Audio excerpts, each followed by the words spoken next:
So, jetzt warten wir erst einmal, bis ich mich selber her. Wieso ist das so dermaßen laut? Wieso? Ich höre mich. Schreien wir wieder einen Tinnitus in die Pfotzen, das sagt ich. Achtung! I thought I heard the old man say, leave her, Johnny, leave her. Tomorrow you will get your pay, and it's time for us to leave her. Leave her, Johnny, leave her. Oh, leave her, Johnny, leave her. For the voyage is done and the winds don't blow, and it's time for us to leave her. Oh, the wind was foul and the... So, jetzt müssen wir nochmal von vorne fangen, weil mein Monitor hängt nicht schief. Der ist komplett runtergefallen. Ich komme gleich wieder. Komm gleich wieder.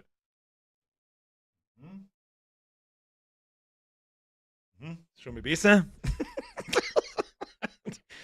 So, Timmy Boy, kriegst du wieder daheim? Dann muss ich die Rückkopplung leise dran! Alter, jetzt reißt das Schell wieder reingeht! Was ist das? Wo? Kann man das nicht? Wieso kann man das nicht oben dran? Wie soll man die so stehen, Alter? Disgusting. Alter, da bin ich mal mit laut reinschreit, jetzt reißt man Schell wieder. Wie der man das? Das wieder hier richten. So. Heute haben wir wieder mal, ich weiß das schon. Haben wir wieder mal so unterwegs, das ist eh klar. So, jetzt muss ich darf ja nicht da reintreten, sonst bin ich hier. Meine sehr verehrten Damen und Herren, habe die... Das müssen wir jetzt verdammt machen, sonst reißt man einen Shell. Ja, ich bin's. Captain Schlecks Geschwerlo. Herzlich dran dabei, mehr als 32 Monate Löwensepp, mehr zu dir, habe dir bin gespannt, was Windrose kann. Aber, leck, Alter, das müssen wir. Alter, bist du psuffe, ich kann so kann ich nicht arbeiten. Wir können nicht die Rückkopplung oben dran. Wo handen? Warum haben wir keine Mikrofoneinstellungen mehr? I am coming for the booty. Wer ist für der Booty? Aber die Chef Captain Fall sagt auch ein schönes Spiel und einen geilen Stream. Nein, das war der Herr Keiß. Mir ist wieder eine 480 Monate. Heute Captain Birkbein nicht vergessen, Piraten weinen nicht, sie heulen rum. Und uns setzt die Segel. Sehr schön. Swiggity Swooty, I'm coming for that booty. Also gut, Piratenhut auspackelt. So, müssen wir das oben dran. Das ist unmöglich so. Damit check, Mikrofon, check. Wieso haben wir keine Mikrofonsettings eigentlich nicht installiert? Kann man das irgendetwas sagen? Müssen wir das jetzt da? Oder warte mal, kann ich das ja auch noch ein Headset aufsetzen? Schluss jetzt! Schluss, ich bin ja nicht mehr gescheit da! Habe der du alter Sackbaute LLLLLI. Ja. RTA-Aste. Schnauze! Das müssen wir das, ich weiß jetzt nicht, wie wir das machen. Können wir das so machen vielleicht? Ja, das glaube ich, machen wir, sonst reißt man Schild. So kann ich nicht arbeiten! So. Schauen wir auf, dass wir heute 80 Euro zum Hirn kriegen. 80 Euro! Oder wir machen es einfach, weißt du, wie wir es machen? Nein, dann habe ich ja gar keinen Sound. Das ist ja nichts. Das müssen wir so machen. Das hilft nicht, Kinder. Auch wieder unvorbereitet, das habe ich mir anders vorgestellt. Kruzifix, wieso haben wir meine Mikrofonsettings nicht mehr am PC? Kann man das irgendwie nicht mehr erklären? So, hoppala. So, jetzt bei so 8. Ja, machen wir so. Das ist, glaube ich, gut. So. Das habe ich leider Gottes nicht ganz zu Ende gedacht gehabt, aber jetzt geht's schon. So, höre ich mich selber? Ja, einigermaßen, das ist gut. So, was muss ich jetzt alles lesen? Die Ruhe, Kinder, es ist Montag. Ja, heute mal ist KD-Zug. Jetzt, wo haben wir einen Stiefel? Keine Ahnung. Mein Maika, Ruhe, nix alter Sack. Erst in 2 Monaten. Dann, Hashtag Leertaste. Merci dir, 25 ist 2. Die habe ich aber schon 80 Mal gesagt. 80 Mal. Mindestens. Spielmeister, mir ist wieder ein Zwill. Herr Keiz, mir habe ich Ihre Captain Fall stehen, spielen kein Zwill, habe ich noch gelesen. Zudelsepp, mir ist für 6 Monate. Ahoi, Captain Birkbein, nicht vergessen, da habe ich auch noch gelesen. Hinterlader habe ich auch noch gelesen. Zitronenbaum, Löwensepp, Timmy Boy, kriegst du dir daheim. Was du uns präsentierst. Was präsentiere ich? IDA. Das sind Piraten, die Zigeuner auf dem Wasser. Ja. Es sind genau die. So, jetzt halt. Ja, das rutscht über wegen am Namen. Das ist mir wurscht. Hauptsache her wegen Apps, das wird schon passen. Na, Timmy Boy, na. Da muss ich mitmachen, sorry, Bürger, Hashtag Leerzeichen. Na, musst nicht. Leerzeichen.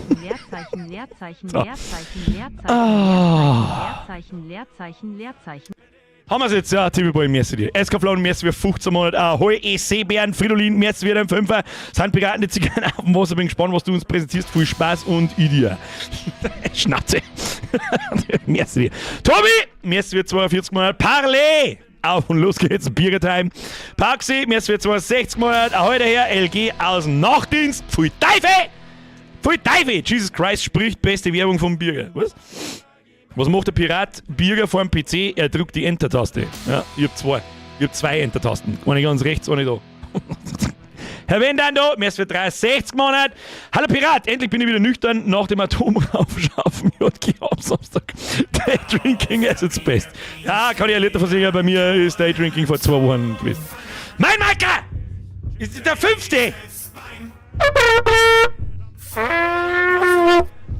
Ja, sagt's jetzt zum 5. Mal zu meinem Maika, habe ich dir. Welcome to the squad, merci dir. Für den Resub oder den ersten Sub oder ich weiß nicht. Luna, bester Mann und Montagabend zum Starten. Liebe Grüße zurück nach Österreich, wenn ich mich richtig erinnere. Kuss auf die Nuss, Dankeschön. Timmy Boy, mehr für 42 Monate. Das ist der Timmy Boy _1. Doch. Firestone, mehr für 23 Monate. Kruzifix jetzt. Der Birge, auf einen geilen Stream. Grüße aus Burg Lengenfeld. Schön grüß zurück, da heute der Herr Gensel mit 92 Monaten, du gottverdammter Irre. Hat dritt, aber einen schönen Stream. Ich bin so gespannt, ganz ehrlich, ich habe den ganzen Nachmittag schon diese scheiß Sea-Shanty so gehört. Die haben so gut. Da könnt ihr gleich mal anfangen zum Üben, wenn das Spiel was kann und wir machen einen Community-Zock draus, dann werden wir einen Stream lang. Nichts anderes da, wie mit dem Schiff im Kreis fahren, sinnlos in der Weltgeschichte rumschießen und singen. Singen! Sprengen, Gott im Himmel, was schreibt dann schon wieder? Wenn ich irgendwann im hohen Alter mal meine Lebensgeschichte als Buchreihe veröffentliche, ... sind das dann meine Meme-Ohren? Bei dir schon, ja? Wenn was anderes aus deiner Gosch nicht rauskommt, seitdem du 8 bist. Anscheinend. Kruzifix. Wer ist überhaupt droh? So, jetzt hätte da mal schon nicht kleiner Zwicker, damit das da nicht irgendwie so runterrutscht. Er rutscht drüber, das rutscht drüber da so. Warte, ich hab was vergessen. Ja, das ist von My Maker Gaming, das ist dann der 6.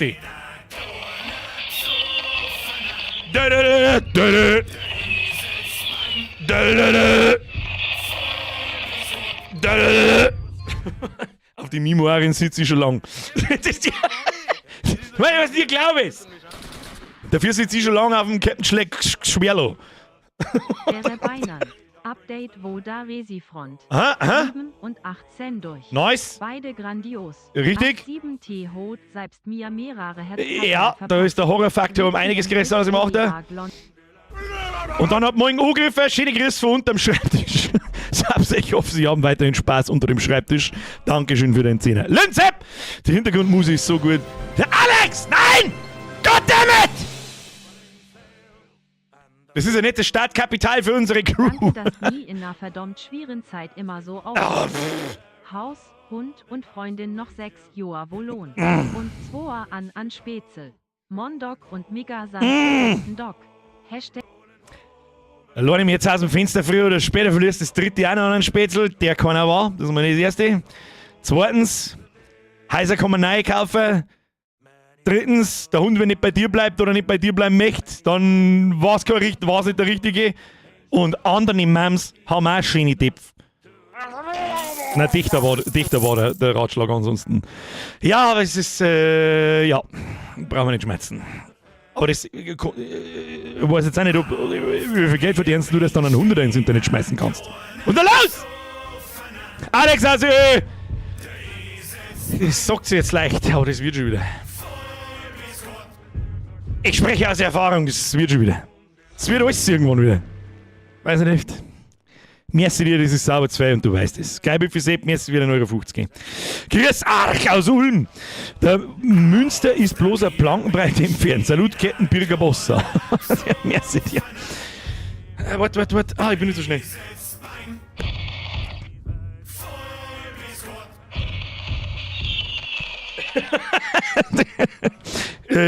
Philipp Geizig. Mr. Geizig Sepp.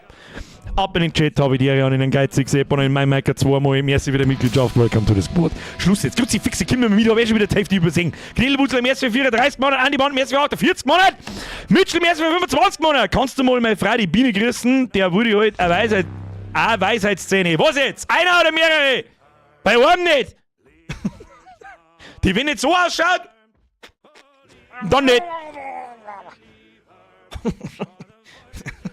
Schöne Grüße an die Biene von Mitchell. Rick Merz für den Zügel. Bestes verdrehtes Sprichwort. Wer im Glashaus sitzt, muss im Keller scheißen. Sehr gut. Da, der Mainmaker, der 4. has been a member vor 66 Mann. Dankeschön. Wie viele Mitgliedschaften hast denn du? Das ist Das heißt, ich komme ja sowieso. Wie viele Leute da herum haben mehr als eine Mitgliedschaft? Ich weiß ein Timmy, ich weiß ein Meinmaker. Scheiße, 10 Neues. Riesimike, da hast du absolut recht. Starten wir das verdammte Spiel. So, was ist da jetzt passiert? Was ist denn da alles auf? Machen wir Windrose auf jetzt da. So, damit ich sehe, was los ist, ne? Damit ich sehe, was los ist, ne? Meinmaker schreibt 3 oder so. Das heißt, du weißt das noch nicht einmal. Ja, dann was.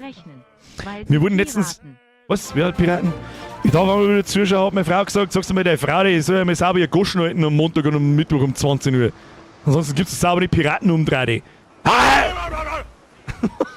Ich darf Amol wieder Zuschauer, hat meine Frau gesagt. Wenn ich es nicht mache, bekomme ich 2 Wochen kein Fleisch mehr und ich immer. mein Ätznet bis zum Essen. 2 Wochen? Alter, für 2 Wochen? Naja. Einfach der geilsten. Was? Österreich, Österreich, Österreich. Ruhe jetzt. Alex, Kruzifix. Kontrolle behalten. Das ist in deinem Fall gerade das Allerwichtigste. Nicht eskalieren, Kontrolle behalten. Ja? Das ist nämlich, was sie will, dass du die Kontrolle verlierst. Und dann verlierst du noch viel mehr Sachen. Okay? Das ist wahrscheinlich der weiseste Rat, den ich jemals in dieses Mikrofon geblubbelt habe. Alex, Kuss auf die Nuss, selbstverständlich.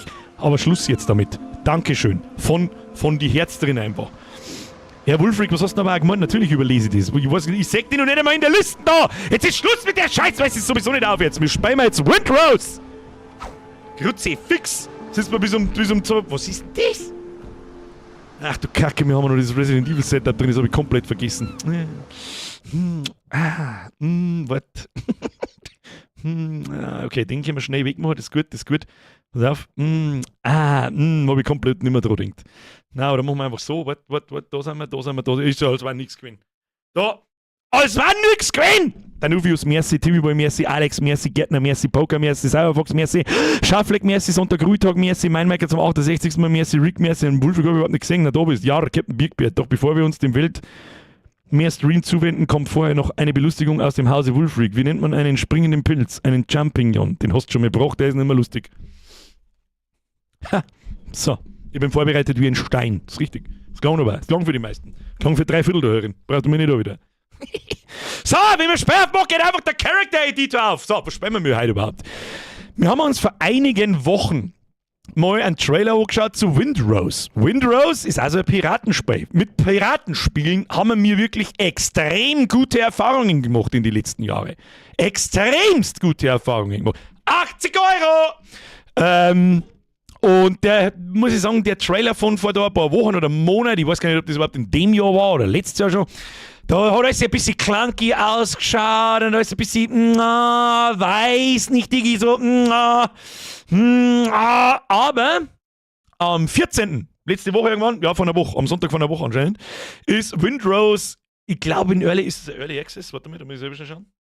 Das habe ich einfach wegignoriert. Hier, großes Update, bla bla bla bla bla bla. Na, hier, geh Shopseite. Ist es ein Early? Ich denke schon, dass es so eins ist. Ja, ist es. Es ist ein Early Access-Titel. Und das Spiel knackt einen Rekord nach dem anderen. Ich glaube, dass über 220.000 Leute im Spiel drin waren. Und ich habe es im Trailer schon gesagt, das schaut gar nicht schlecht aus. Und wenn das nicht schlecht ist, dann werden wir uns das einmal anschauen. Und wenn das jetzt kann, dann machen wir einen Community-Tag draus. Ist das ein Deal? Ist das eine Idee? Klar soweit? Okay. Die Headset-Situation, die gefällt mir nicht. Jetzt warte mal, können wir das irgendwie so bauen, dass das da irgendwie hängen bleibt. Nicht gehen, das gehört eigentlich um mich, aber das geht halt nicht, was soll ich mal so gehen jetzt. So, ich hätte mir das mit dem Turban ohne binden sollen, aber hilft ja nicht. 1 Mille ist schon verkauft worden. Ja, davon gehe ich aus, also wenn da 250.000 Leute, fast 250.000, und ich glaube, also die Kurven, wenn du da mal anschaust, auf SteamDB, wie viele Leute das bei spielen, das wird mit jedem Tag mehr, anstatt weniger. Das habe ich schon lange nicht mehr gesehen. Und ja, jetzt sind wir einfach einmal da und genießen das Spiel und erstmal den Character Editor. Wir haben eine ziemlich der Haude Sorgbahn. Das ist alles, was ich weiß. Da schaut mir unsere Füße an. Aber wir schauen sehr piratig aus. Richmond, merci für 24 Monate. Timmy Boy, merci dir. Der Nuvius, ey Chef, wo ist denn dein Papagei und Augenklappen? Sowas brauche ich nie Augenklappen. Warte, da ist mein Augenklappen. Das ist mein Augenklappen. So, ich hätte eigentlich einen Greenscreen daher picken. So, Turban, wo Turban? Ja, das Ding da unten drunter halt. Piratik, ich sehe wieder eine Augenklappe, noch ein Holzachs. So, jetzt hat 6 bedeckte Depf. Klangt das? Ist das piratisch genug? Machen wir uns erst einmal einen piratigen Piraten. Ausgangsposition. Vorgefertigt. Wir brauchen keine vorgefertigt. Ich sehe überhaupt nichts. Ich habe zweimal auf den Tisch aufgekaut und meine Monitore hängen irgendwo auf 7:45 Uhr an. Grüezi, fix nochmal. So. Hier was, hier was. Sehr gut. So, Charakter. Piratenkönig. Piratenkönigin. Alter, der hau die Haxen. Da haben wir vergessen, die Haartextur. Haben wir sie im Piratenzeitalter schon Taxen rasiert? Ich glaube nicht, also wurscht. So, wir bleiben auf alle Fälle ein Mann. Das ist sowieso klar. Option 7.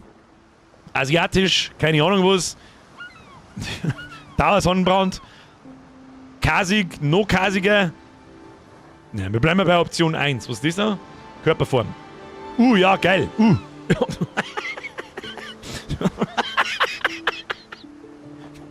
Das ist ein Strich. Das ist, weiß ich nicht, der Sanduhr und das ist der Kasten. Also ich bin ja für einen Kasten, schauen so. Schauen so! Wir haben ich mag auf alle Fälle ein Kasten sein. Das ist gut. So, hier, Hautdetails. Was haben wir da so? Kasig mit ein paar Adern. Warum hat der so viele Adern in die Depp? Was ist mit ihm? Was haben wir da? Ja, der überzeugt mich jetzt eigentlich nicht. Wir brauchen eine gesunde Sonnenbräune. Oder wir fangen mal so und holen uns dann einen Sonnenbrand. So, Alter? Wieso wird der Bauch so im Alter? Trachtmann-Statur, stimmt, machen wir Trachtmann. Da müssen wir jünger machen, so ungefähr, nein, so mittel. Machen wir so. Weiter. Ja. Ah ja. Jetzt gehen wir zum Gesicht. Nase. Ja, Gorilla mag ich nicht ausschauen. Ja, wobei. Kopf. Nein, da gehen wir mit. Nein, ein Schelming mal noch. Warum schauen wir aus wie ein Neandertaler?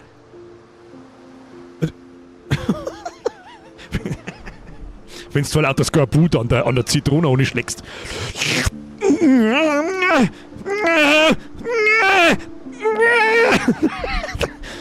Ja, machen wir so ein Mittelding. Ohren. Weißt du jetzt auch nicht? Machen wir auch so ein Mittelding, hätte ich vorgeschlagen. Augenfarbe. Was haben wir da? Hier natürlich blau. Silber. Was haben wir noch? Sag mir nicht gescheit. Total draufgeschissen. Gibt's da sonst noch was? Nö. Haare. Das ist mitunter eines der wichtigsten Sachen. Hier, wir brauchen ein langes Haar. Jetzt schauen wir halt wirklich aus wie Conan der Barbar. Ja. Schauen wir aus wie ein verdammter Neandertaler. Wenn man einen Knacker, da kann ich mit dem Bus dagegen fahren. Da ist der Bus hin. Das ist Nokia 3310 Knack ist das. Was haben wir da noch?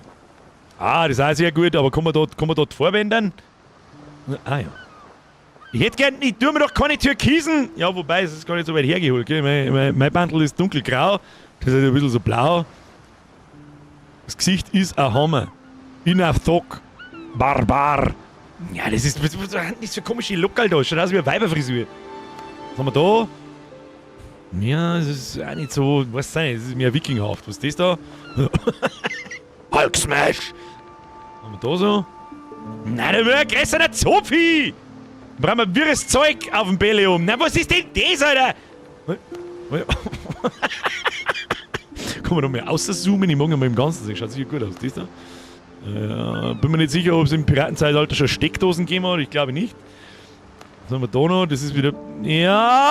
Ja, besser, aber da kehrt mir ein Wurstel rein. Oder bauen wir die... Warum wer tut denn das da so oben nach oben kehren? Das wären bloß Leute, denen ich da schon hier wieder der kreisrunde Haarausfall. Rechts oben, der Franz Watscher. Wo ist er rechts oben?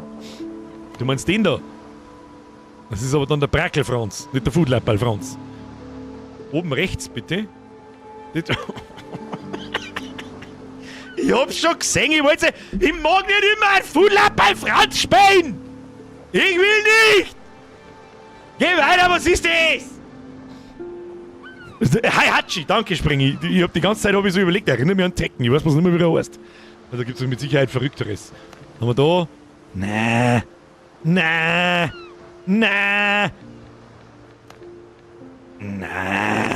Die Palme? Einfach so, ich hab gar keinen Bock auf meine Haare. Na, Alter, was ist das? Ja, genau, sowas haben mit Dreadlocks eine gewurschtelt, aber kein so ein Scheiß. Das Wort darf ich wieder nicht sagen. Friese da halt. Was ist das da wieder? Das ist auch wieder, ja, das ist aber auch wieder so eine Weiberfrisur. Nein, das passt überhaupt nicht zu den Piratenseppen. Was haben wir da? Ah, das darf passen, sag ich was ist, aber das ist mir nicht blöd genug. Das haben wir noch so. Und da noch so, die gute alte Dauerwelle. Ja, sicherlich, schauen Sie an. Und da noch. Nein, auch nicht.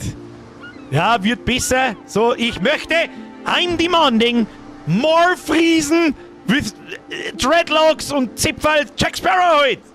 Muss man noch. War das nicht. Warte, komm, Foxler, wir brauchen mal Trivia. Was haben diese Lockerl damals zu bedeuten gehabt? Also tut mir leid, das ist wohl das Beste, was ich jemals in meinem Leben gesehen habe da.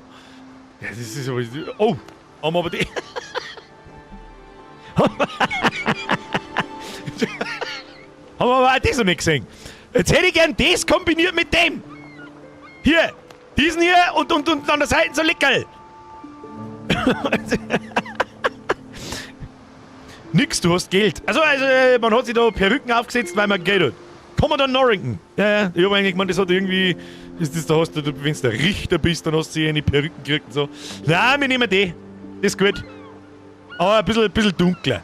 Was haben wir noch? Nein, Ginger sind wir nicht.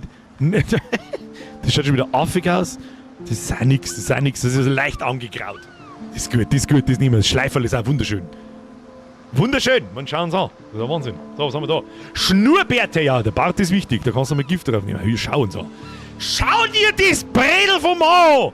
Was haben wir da? Gesichtsgrätschen. Der eine Frisur in Kombi mit dem Gesicht hat ausgeschaut wie unser Gesundheitsforscher, der wir vor ein paar Jahren, dessen Namen mir nicht einfällt, weil Depp. Das ist jetzt zu lang her, ich weiß nicht mehr, wie du es meinst. Ich weiß bloß an Lauterbach und Spahn. Das sind die einzigen zwei. Aber über die mag ich nicht schmerzen. Ginger sind seelenlos. Das wird passen. Auf die Schnauze. Ich brauche auf alle Fälle einen mächtigen Schnauzer. Gibt's da bloß Schnauzer? Wieso gibt's da bloß Schnauzer? Ja, oh, man kann da kommen. Der erste Character Editor, der es verstanden hat, dass der Oberboard und der untere Board getrennt voneinander gehört. Ich krieg jetzt schon 10 von 10, der Character Editor. Pass auf. Das ist hier. Der erste, der es verstanden hat. Der muss mächtiger sein, aber nicht so spitz. Oh ja, mit Zipfel drin. Stark. Das schaut aus wie ein Besen. Kannst das Deck schrubben mit deinem Kindertrottel. Das ist Zwing. Oh, das schaut auch extremely manly aus. Was haben wir noch so? Haben wir noch so Bürsten? Kürzere Bürsten, ganz kurze Bürsten, das tut dann weh. Ja, ein bisschen so Zausebart. Wir brauchen schon einen fetten. Ja! Oh! Das ist sogar in 3 Teile unterteilt. Das ist ja voll geil. Du kannst ja nur geile Scheiße bauen. Schauen Sie an. Hier, fetter Tod. Schnauze aus der Hölle. Dann nehmen wir den. Nein, ich mag den mit den Zipfel. Wo ist der mit den Zipfel? Gib mir den mit dem Zipfel. Zipfel, Anni, wo? Da ist er. Ja, das ist gut. Das ist gut. Hier, Backenbart, vielleicht ein bisschen. Ja. Ja, da ist sich Gedanken gemacht worden. Bin jetzt schon begeistert. Oh, der ist auch mächtig. Schauen Sie, was wir mir für einen Base in der Fotzen haben. Das ist Wahnsinn. Nicht jetzt 2. Das ist ja. Ja, schauen Sie an! Den nehmen wir! Wenn wir mir nicht stabil ausschauen, dann weiß ich es auch nicht. Ja, genau. Und Herr Poker an Wolverine habe ich auch gerade gedacht. Und wo geht's dann nur bei den Augenbrauen? Oder die fettesten, die da sind. Hier. Die sind ja nicht, wieso hatten die so durchsichtig? Was ist denn der Krampf? Ja, die gute alte Monobraue! Die schaut ja voll behindert aus. Ne.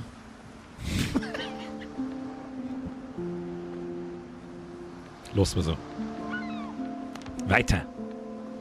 Ja. Voll tätowiert ist immer langweilig. Schauen wir mal.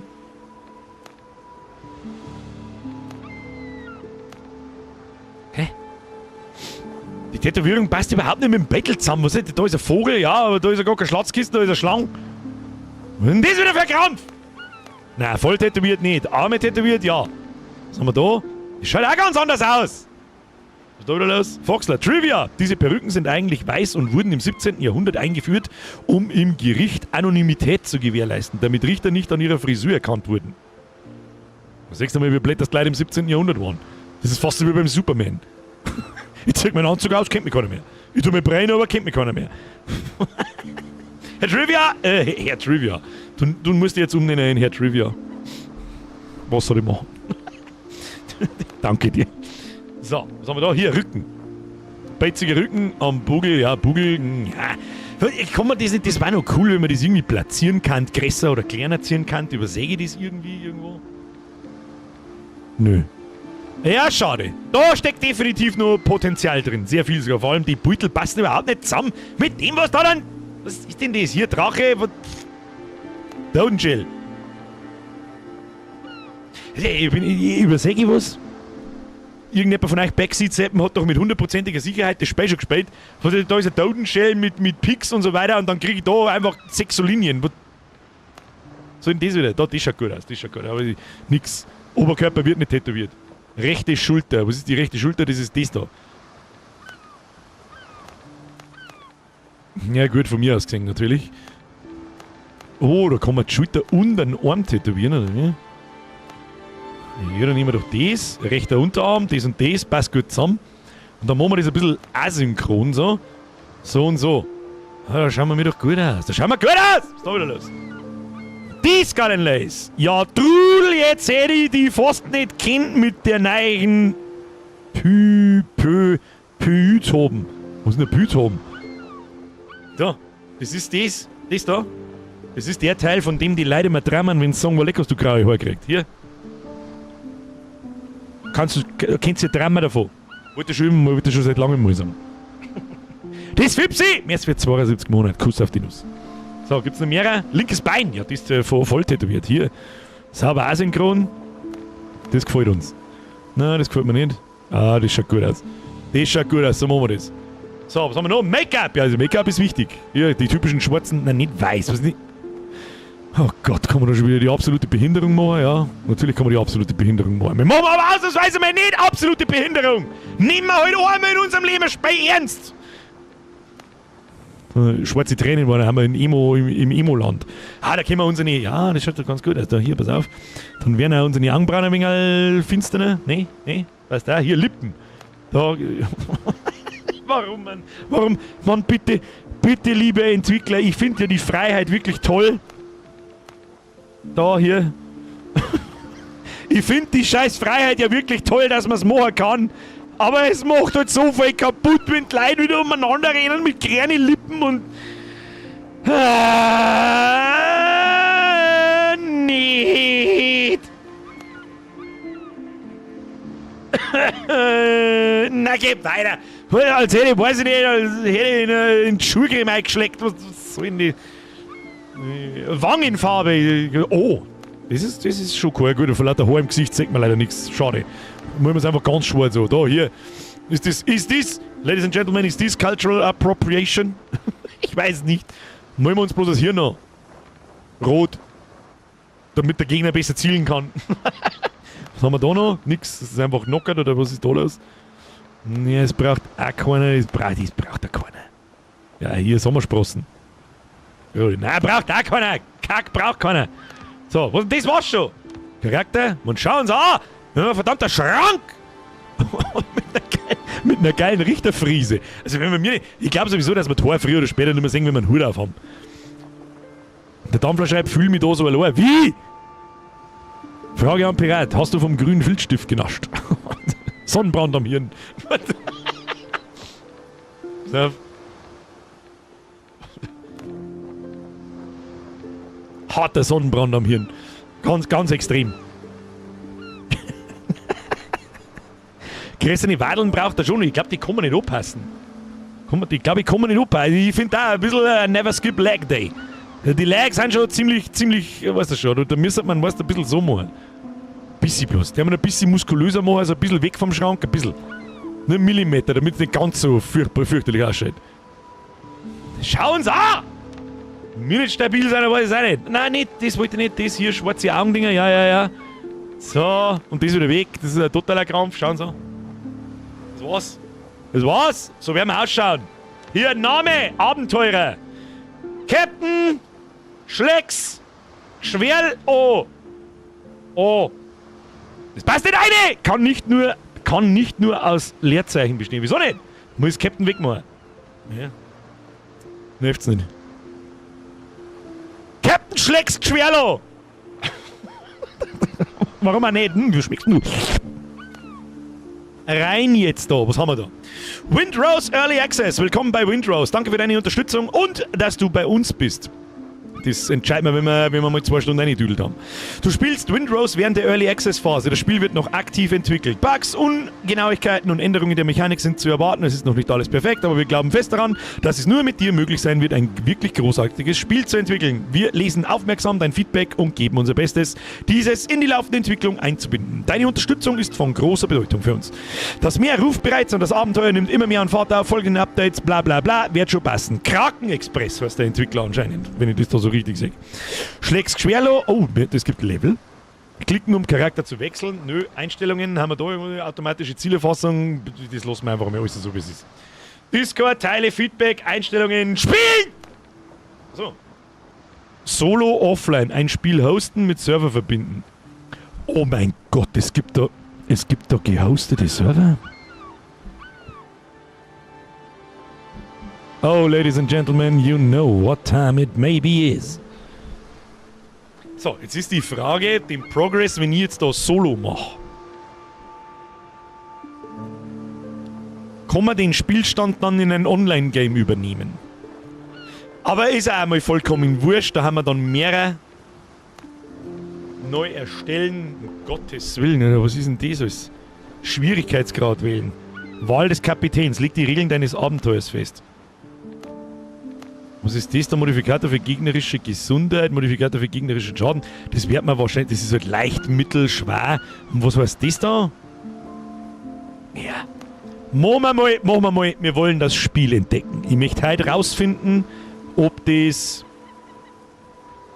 Du kannst sogar das Inventar mitnehmen. Auf einen Online-Server! Ja, dann brauchen wir gar nicht weiter tun. Dann, wir wollen das Spiel entdecken. Es muss jetzt nicht unnötig schwer sein oder nicht. Einstellungen, die die Erkundungsschwierigkeit betreffen. Immersive Erkundung. Wenn diese Option aktiviert ist, werden die Markierungen auf der Karte deaktiviert, die Sehenswürdigkeiten hervorheben, sodass diese schwerer zu finden sind. Da kannst du mal Gift drauf nehmen, dass das der Punkt wird, wenn wir Mehrspieler machen. Mehrspieler-Einstellungen. Einstellungen, die sich auf das Multiplayer-Erlebnis auswirken. Gemeinsamer Auftragsfortschritt. Ja, natürlich. Für was spielen wir miteinander? Koop-Gegner-Skalierung. Einfach doppelt so stark dann. Koop-Skalierung für feindliche Schiffe. 0. Weltname ist mir eigentlich scheißegal, weil ich denke mir, wenn man da nicht, wenn das Spiel was kann, ist so schnell ein Server gemietet, so schnell kannst du überhaupt nicht schauen. Oder ich host das Ding, ja, dann haben wir wieder Internetprobleme so ein bisschen und dann machen wir halt in der Zwischenzeit ein Passwort drauf und wenn wir streamen, machen wir es wieder weg. So für einen Monat geht das schon einmal.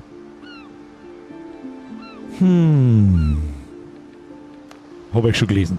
Wobei sich da nicht recht viel ändert. Modifikator für Gegnergesundheit, die haben nicht leichter zum Killen und so. Das ist jetzt nicht, dass da irgendwie, wie soll ich sagen, es ist ja dann nur lästiger einfach. Ich muss jetzt 25 Mal auf den Gegner drauf anstatt bloß 15 Mal. Das ist jetzt nicht der Weltuntergang. Bestätigen! Das nehmen wir mir lange umeinander. Hier, Captain Schlecks Geschwerlo. Der Archipel, Hohe See. Rein damit. Bestätigen. Bearbeiten. Außerdem kann man das ständig ändern. Bestätigen. Rein ins Viech! Laden! Was ist da wieder los? Candleboard! Der Moment, wo die ganze Daisila ihre Augenklappen rausholen. Piratiker Daisy 2.0. Da möchte ich jetzt erst einmal sehen, wo haben wir denn da überhaupt? Die Meere beben vom Donner der Kanonen und sind blutrot.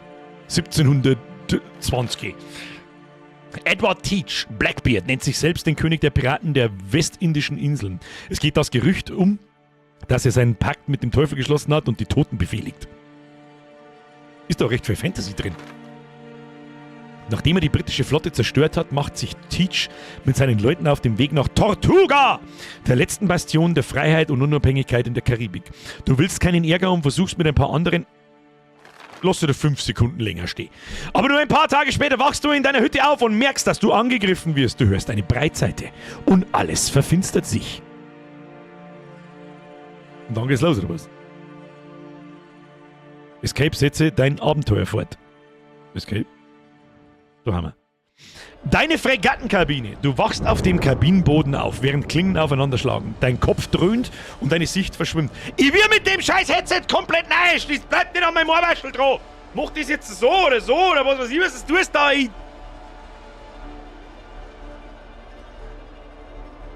Ah! Jetzt hackst du es wahrscheinlich auf. Jetzt hat 8 Jahre hergehalten. Ah! So, muss reichen. Kabi hängt da wieder auf halb 8 irgendwo fest. Sehr schön. Weiter. Prüf mal deinen Hinterkopf. Der funktioniert. Deine Fregattenkabine. Du hast eine große Beule am Hinterkopf. Wieso redet meine Fregattenkabine mit mir? Das letzte, woran du dich erinnerst, ist, wie das Deck unter deinen Füßen schwankte, als Kanonenkugeln den Rumpf trafen. Mist, dein Schiff wird angegriffen. Du musst aus der Kabine raus und nachsehen, was los ist. Drücke 1, um dein Schwert zu ziehen. Ich habe Schwert. Schau mir über die Schwert. Okay, rechtsklick, blocken. Oh, man hat Ausdauer.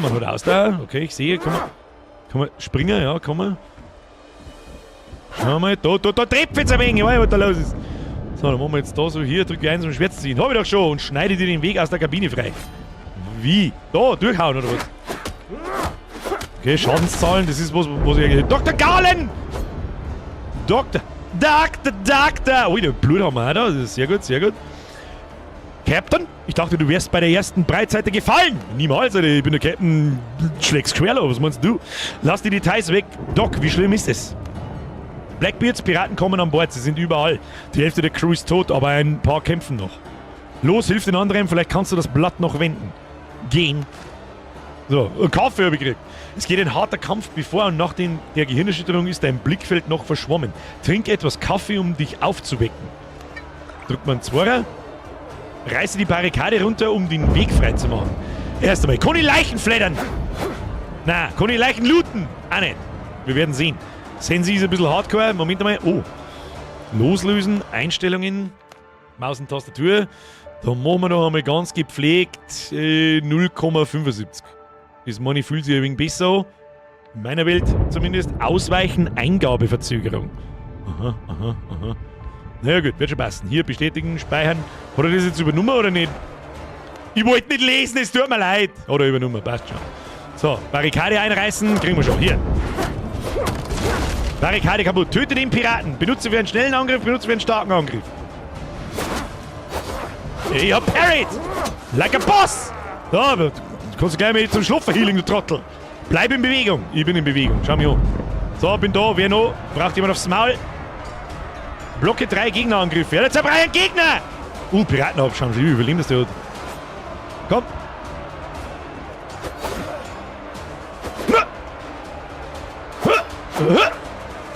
Komm mal kontern. Halt zu, du Trottel. Oh, der hat 2 mit 2. Oh.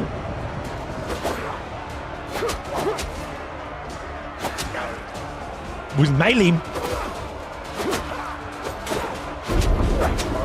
Okay, sein Angriff wird nicht unterbrochen, wenn man den ersten... Oh, ich bin fast hin. Ich brauche Leben!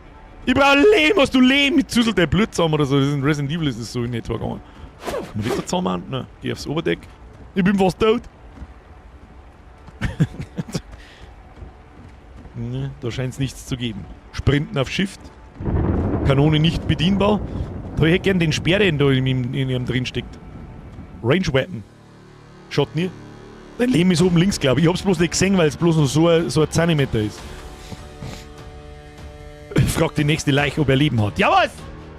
Ich habe das Artefakt gefunden. Es war tatsächlich auf dem Schiff. Beim Anker in meiner Kehle. Mit diesem Ding stimmt ganz und gar nicht etwas nicht. Hol Richards, keine Ahnung. Kruzifix! Runter von meinem Schiff, ihr Hunde! Sag ich jetzt wahrscheinlich. Bist du drin?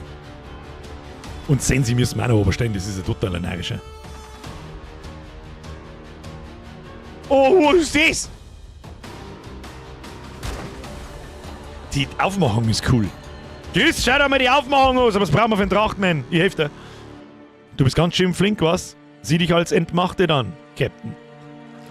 Oh, das ist der erste Bosskampf. Nehmt ihm das Artefakt weg. Zum Teufel damit. Kapitän Richards. Dieser Dreck, er frisst ihn auf. Heilige Maria, beschütze uns. Nicht mit bloßen Händen, ihr Idioten! Das noch vertont, das war voll geil. Schmeiß die Leichen über Bord, wir hauen ab! Und ein bisschen mehr Piratenslang rein. Nicht hauen ab, sondern hauen ab. Escape, setze dein Abenteuer fort. Dekorationen erhöhen den Komfort. Stelle dich in die Nähe des Lagerfeuers in deiner Basis, um den Ausgeruht-Buff zu erhalten, der deine Ausdauer schneller wiederherstellt. Verwende Heiltränke, um im Kampf sofort die Gesundheit wiederherzustellen. Bandagen funktionieren auch, aber sie brauchen länger. Okay, das kann ich mir sowieso nicht alles merken. Jetzt müssen wir erstmal reinhacken. Was muss man überhaupt tun? Dekorationen erhöhen den Komfort. Je höher der Komfort, desto stärker der Ausgeruht-Buff, den du erhältst. Okay, ist immer geil, wenn so Dekorationen tatsächlich auch noch was bringen. Ha? Das vermisse ich momentan zum Beispiel in WoW komplett. Scheißegal, ob ich in meinem Haus 5000 Sachen drinstehe oder nicht, das bringt mir gar nichts. Um ein Schiff zu entern, verlangsame es zuerst mit Kanonenfeuer. Ist das Kampfsystem Roguelite-mäßig? Das weiß ich noch nicht, aber ich glaube ja. Dein Schiff gewährt dir einen Ausgabe. Du wachst auf einer... da kann man auf Pause drücken. Schau hier. Muss ich mir etwas sagen, ich hab gemeint, da überspringe ich, wenn ich unten auf Leertaste drücke. Leertaste, Leertaste, Leertaste. Du wachst auf einer einsamen Insel auf. Die Wellen müssen dich an Land gespült haben. Du erinnerst dich an den Schuss, der deine Brust durchbohrte. Die Kugel ging glatt durch. Es gibt jedoch keine Spur davon. Harte Plottarme, aber gut, ist ja wurscht. Die Wunde ist verheilt, als hätte es sie nie gegeben. Ja. Okay, so muss man weiterschalten. Okay. Aber dein Körper von deinem Herzen bis zu deinen Fingerspitzen ist mit Mustern übersät, die in einem kalten Licht schimmern. Sie zu berühren tut weh. Du musst herausfinden, wo du bist und warum du noch am Leben bist. Okay. Ja, hallo? Wie mein Abenteuer an der Küste begann. Neuer Auftrag, um Gottes Willen. So viel hat... ich hab eine Knarre. Ich hab eine Knarre, da ist eine Muschel.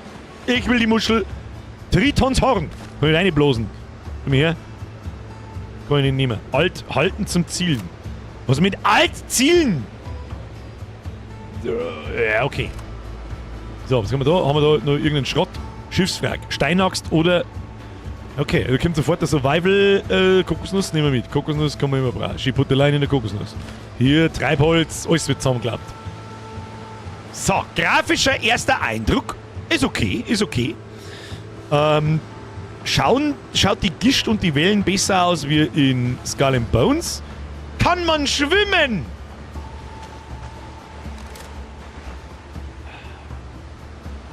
€26! So, ich bin gespannt, gegen was für Viecher das wir als erstes kämpfen. Wahrscheinlich, ich tippe auf irgendwelche Muschelkrebs-Typen.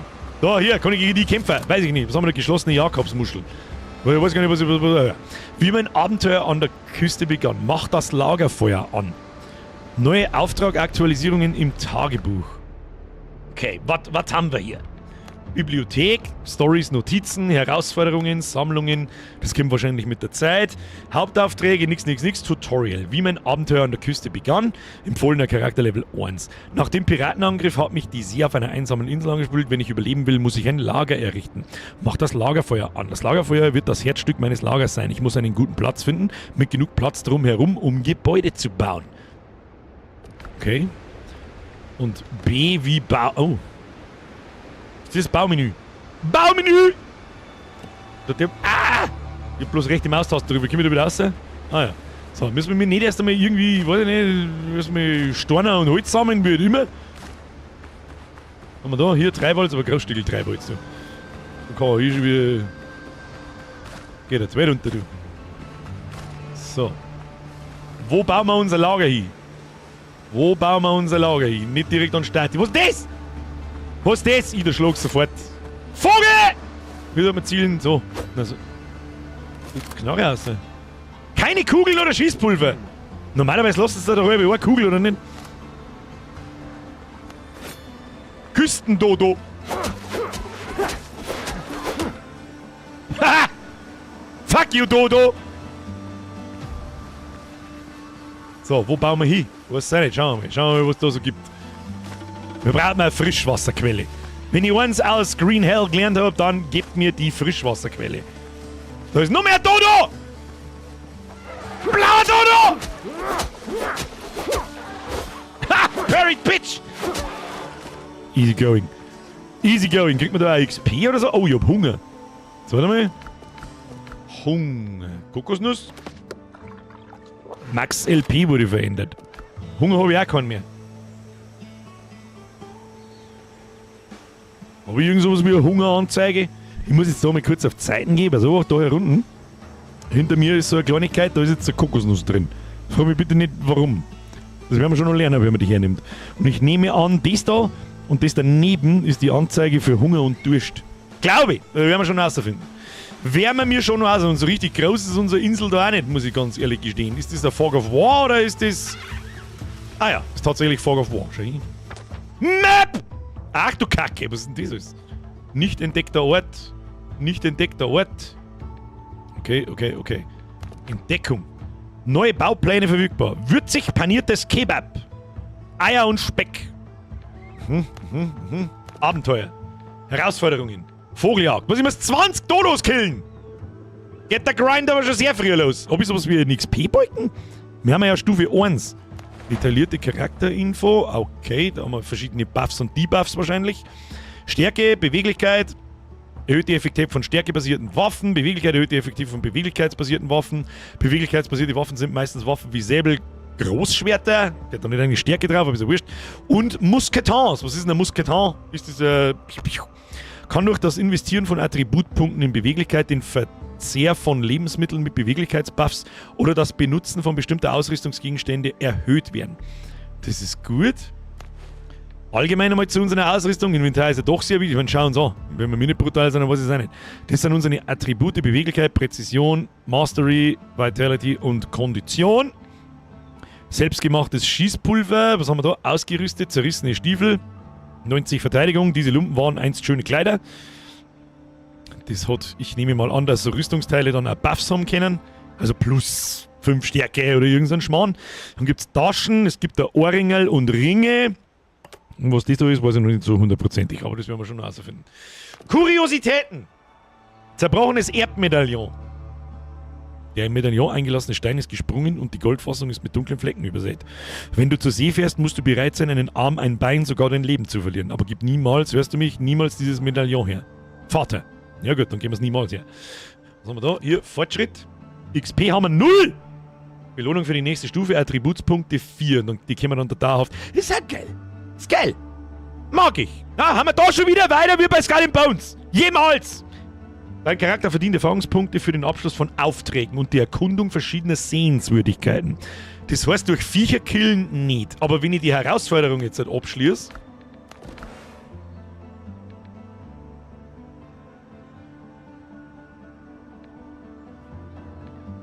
Volltreffer. An die Skills. Knochenbrecher. Erhöht rohen Schaden um 3%. Oh! Dominante Präsenz. Wenn ein Gegner in einem Umkreis von 8 Metern stirbt, bekommst du 60 Sekunden lang 6% Nahkampfschadensbonus. Ja, voll geil. Ausweichender Fechter. Perfektes Ausweichen stellt 25% deines aktuellen Fortschritts beim passiven Nachladen von Waffen her. Okay, da kann man sich sogar Builds zusammenbauen. Da wird dann spannend, ob man respecken kann oder nicht. Dann haben wir da die Map, die haben wir schon gehabt. Macht das Lagerfeuer an. Ja, das pflanzt jetzt irgendwo einmal hier. Das ist irgendein geschissenes Lager. Was ist denn das wieder? Küstendschungel, lokale Bedrohung, wissen wir nicht. Schalte Vorgebirge-Erkundung frei, schalte die Herstellung von Gegenständen ab. Stufe 6 frei. Und hier Kupferbarren, was man alles finden kann und was es alles gibt, ist ja in dieser Spiele doch wichtig. Vor allem Vorgebirge, verfluchte Sümpfe, Aschland. Also es gibt offensichtlich, sind wir mir im Küstendschungel und es gibt 4 Gebiete. Sage ich das richtig? Na gut, haben wir immer noch im Early Access Abenteuer. Jetzt machen wir halt einfach einmal ein Lagerfeuer und schauen wir wo. Treibholz mitnehmen. Da gibt's ja. Oh! Nein, mit denen haben wir uns sonst schon mal angelegt, das haben wir jetzt nicht. Nein, das ist nix, geh weg. Na, Sau, geh weg! Wieso kommen wir denn zu dritt, du Schweinebär-Sau? Geh weg! Da haben Bärli. Kein Pfeffer, nimm mit. Fahr, geh weg! Ja. Den Pfeffer, den sammeln wir noch schnell. Wenn ich schon da bin, nehmen wir mit. Wo bauen wir uns hin? Da auf die Felsenhaufe. Kann man auf die Felsenhaufe springen? Das werden wir gleich mal herausfinden. Gleich mal herausfinden. Steuert sich gut, im Übrigen. Hätte ich auch mal gesagt. Aber Wolten kann man nicht. Das ist aber auch nicht so schlimm. Ich mag aber auch nicht jetzt mit der Auflaufen, wenn ich irgendwas an meinem Lager tue. Das ist das Nächste. Auch wieder jetzt fein. Ja, die geschissene Fackin. Aber da schaut's doch gut aus. Da, hier, oh. Rein in die Höhle! Oh, ist das instanziert? Okay, es ist stockfinster. Hallo? Geröll? Steinspitzhacke oder besser benötigt. Ist das da Gold oder was? Kann man da irgendwas abbauen oder was ist denn das? Sieht man da irgendwas? Nö. Schwaches Kupfererzvorkommen. Steinspitzhacke oder besser benötigt. Ja, gut. Ja, gut, dann haben wir hier noch nichts zu suchen, du. Aber es ist schon mal interessant, dass so Höhlen instanziert sind. Ist das jetzt gut oder schlecht? Ich glaube, dass es mir wurscht ist. Ja, keine Ahnung, bauen wir uns halt teuer, ist doch mir wurscht. So, wie tun wir das? B. Wie schalte ich da Sachen durch? Rotieren. Ich mag nicht rotieren. Da muss da, oh, da ist also ein Umkreis. Seht ihr das? Da ist so ein Umkreis. Das machen wir jetzt einfach mal. Ja, ist doch wurscht. Ist doch sowieso wurscht. So, Q. Was ist denn das? Einrasten. An, Rotationswinkel 30 Grad. Ah ja, wie schnell, dass er sich dreht. Einrasten an und Kameramodus Standard hoch. Ich bin für hoch. Baue eine Kochstelle. Drücke B, um in den Baumodus zu kommen und dann auf rechte Maustaste, um ein Gebäude auszuwählen. Ah ja, da waren wir schon. Lagerfeuer, Werkbank, Kochen. Gibst mir mal eine Kochstelle. Kochstelle. Wo muss die hier? Nicht genug Ressourcen. Baue eine Werkbank. Was brauchen wir da? Wir brauchen... wo sägen das anständig? 5 Holz, wir brauchen 8 Holz und 3 Steine. Wir brauchen eigentlich nur noch 6 Mal Holz. Wie kommt man da aus? Okay, das passt. Kann ich das irgendwie umhauen? Nein, da brauchen wir ein Werkzeug dafür. Dann müssen wir Treibholz sammeln. Nein, da hinten waren... Oh, da ist einmal ein Dodo. Scheißen wir auf den Dodo da hinten. Treibholz. Hauptsache, da kommt kein Fackel ums Eck. Das hart ist ein bisschen... Kann man das ist alles ein bisschen riesig. Kann man das hart ein bisschen kleiner skalieren? Da kriegst du Audio, Video vielleicht. Upscaler. Ich hab da nichts eingestellt im Übrigen. Das war schon alles so. Darstellungsauflösung auf 100. Was soll der Krampf? Frame-Generierungstyp. Nee. Schärfe, Reflex-Mode, Bildbegrenzung haben wir auch drin. Was soll denn der Kreis? Haben wir zumindest 120. Anzeige, Kamera, Field of View, interessiert mich auch nicht. Ich würde so gern benutzerdefiniert, lassen wir das einmal benutzerdefiniert, Bewegungsunschärfe, aus, die ist kacke. Bluthundeneffekt nehmen wir, Charakterschmutzeffekt, Objektschmutzeffekt nehmen wir alles. Enter, anwenden, nein, anwenden. Menü schließen, dann speichern, ja. So. Ja, ich muss ganz ehrlich sagen, ich renne hier mit 40 FPS rum. Das ist nicht viel. Also mit 40 FPS, selbst wenn ich im Bohnen reinschaue, komme ich nicht über 60 gehen. Okay. Lass mich mal meine Grafikkarte aufdrehen, du. Lass mich mal meine Grafikkarte aufdrehen, du. Default. Apply. Schauen wir mal. So, die seht ihr das eigentlich da rechts oben? Nein, ich habe dieses Steam-Overlay, wo du rechts oben einblenden kannst, wie viel FPS du hast. Jetzt habe ich 90. Da muss ich ganz ehrlich sagen, das ist der erste Kritikpunkt. Das Spiel schaut gut aus, da brauchen wir nicht schmerzen. Aber bei der Optik nur 60 FPS mit einer 4090, scheint halt noch nicht so richtig optimiert zu sein. Es gibt gleich einmal Abzug. So, hier Pfeffer, Steiner, Holz, wo liegt Holz umeinander? Ich finde mein Lagerstelle sowieso nie wieder. Kann ich gleich schon sagen. Und ich darf gerne das HUD kleiner skalieren. Ich hasse das, wenn der Dreiviertel die Bildschirm von irgendwelchen Kastel eingeschissen ist und keine Ahnung. So, jetzt warte mal, ich muss mal was essen. Was ist das da? Kein Pfeffersamen, Vogelfleisch. Kann man das einfach so fressen? Kann man das nicht einfach so fressen? Kann man das einfach so fressen? Nein, wir haben das vorher gemacht! Brauche ich mehr Holz. Ressource gewöhnlich. Eine wunderschöne Muschel. Aber was tue ich damit? Ich bin hungrig. Jetzt brauchen wir erstmal Holz. Wo sehen wir, wie viel Holz das ist? 8 haben wir braucht, gell? Der Stumpf. So, kann man auf der Map was markieren? Alte Ruinen. Einzigartige Truhen erbeutet. Ressourcen, die hier gesammelt werden können, Erkundungsbelohnung. Ach, da haben dann da so Points of Interest auf den Karten? Und da haben Truhen drin und wahrscheinlich Gegner. Das ist schon cool. So, Lagerfeuer. Markierung. Habe ich irgendwie sowas wie einen Kompass? Noch nicht. Und was ist das? Ich bin ein grüner, fröhlicher König. Naja gut, jetzt gehen wir mal zu... Ach, man sagt oben auf der Minimap, sagt man die Dinge, okay. Sagt man die auch außerhalb von der Minimap? Weiß ich nicht. Werden wir sehen. Wo ist der Dodo? Ich hab irgendwas gehört. Vogel! Pflanzenfaser. Jetzt Moment einmal. Haben Gegenstände, wo hatten wir die Waffen? So. Haben die irgendwie Haltbarkeit oder so? Nö. Ah, okay. Sie skalieren, das sieht man da mit Geschicklichkeit, wenn man nicht alles täuscht. Oder Beweglichkeit, ja. Mit dem Faktor C. Also A, B, C. Und ich nehme mal an, A und S, so wie in Dark Souls, so ein bisschen skaliert das dann besser. Und das ist, was war das da? Präzision für Schusswaffen? Ja, macht schon alles Sinn. Macht schon alles Sinn. Jetzt ist die Frage,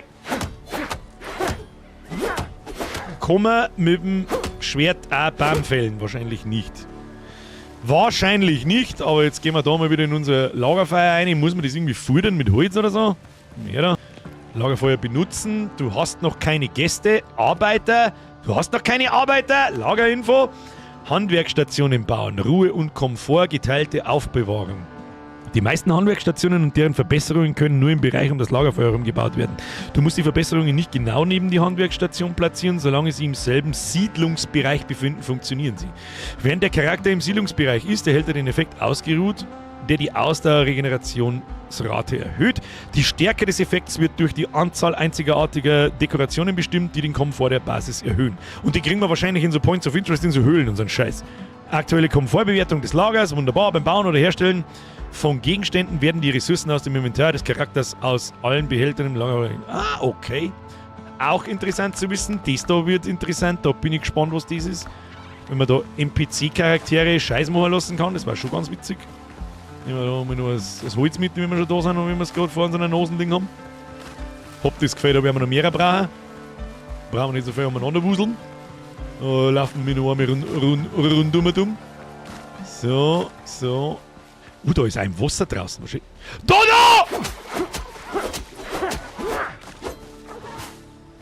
Ist der Dodo so nicht.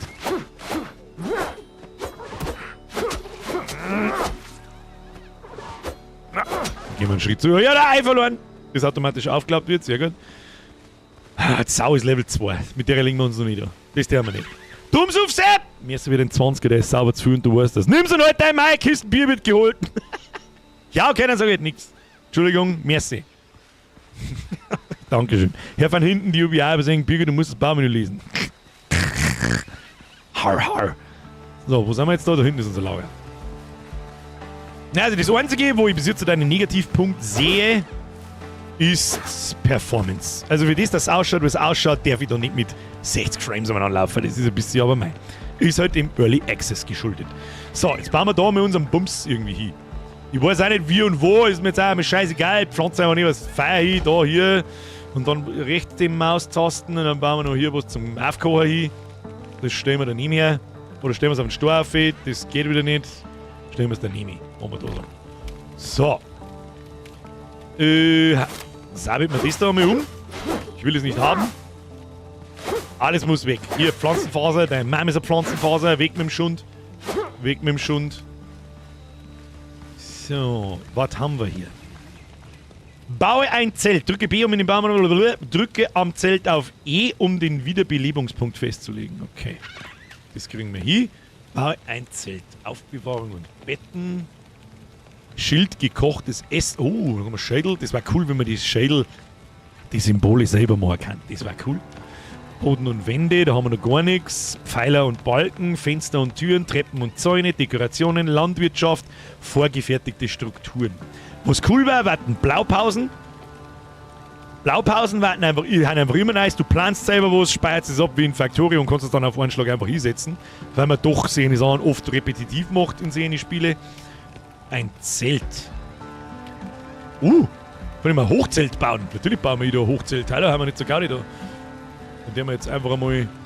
Ah ja, eigentlich ist es mir wurscht. Wir sollten das wieder... Jetzt warte mal, Z. Nein, da wird wahrscheinlich Y meinen. Nein.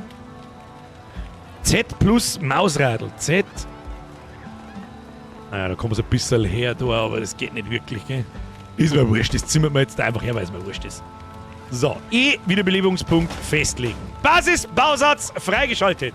Wiederbelebungspunkt festgelegt, wunderbar. Ausgeruht. Ausdauer füllt sich jetzt schneller wieder auf. Warum ist denn das Kastel da dauerhaft auf? Kann man das nicht wegmachen? Was ist denn das wieder für Blödsinn? Und dass da dauerhaft alt halten zum Zielen steht, geht mir auch schon wieder auf den Sack. Stimmt. Adina, da hast du absolut recht. Jetzt wenn wir noch irgendwo Miezi finden, die da umeinander streift und die ich streicheln kann. Weiß ich, was ist. So, neue Entdeckungen. Wie mein Abenteuer an der Küste begann. Machen wir mal das da. Erlege einen Eber und hol dir sein Fell. Das Meer hat meine Kleidung zu Lumpen gemacht. Ich muss mir ein paar Eberhäute besorgen und versuchen, irgendetwas zusammenzunähen. Der klassische Fall von irgendwo Wanderfahrt. Muss man eigentlich schlafen? Sehr gut. Das heißt, man kann in der Nacht einfach weiterwerken, ohne dass ich irgendwo alle zusammentrommeln muss. Die verliert dann Schaden da irgendwie. Oh, dann können wir Holz zusammen. Hat man eine Inventarbegrenzung? Mit Gewicht oder irgendwie so? Ich sehe keine. Was ist das da? Sortieren? Ja, meinetwegen. Wie es sortiert ist, weiß ich nicht, aber wir werden sehen. Hat man irgendeine Art von Inventarbegrenzung? Wahrscheinlich einfach nur das da, oder? Aber wie viel, dass man an Gewicht spielt keine Rolle. Das ist gut, das ist gut. So, wo waren die fucking? Plätze sind begrenzt, ja. Ich habe jetzt eher gemeint, so die typische Gewichtsbegrenzung. Also wenn ich 8000 Start ist, der Facke! Zählt das als Eber, ich weiß nicht. Wird schon passen. Da ist er!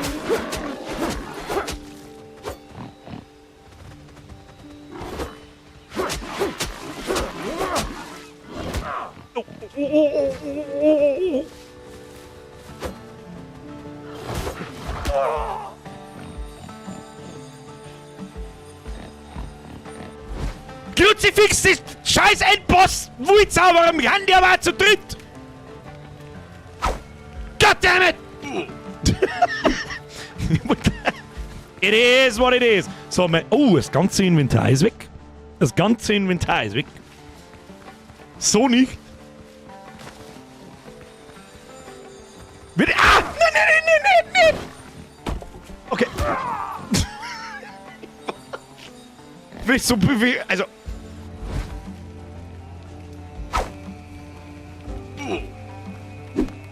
Scheiß auf mein Inventar. Ich komm jetzt und bring euch um. Mistviecher hochgesorgt. Kruzifix!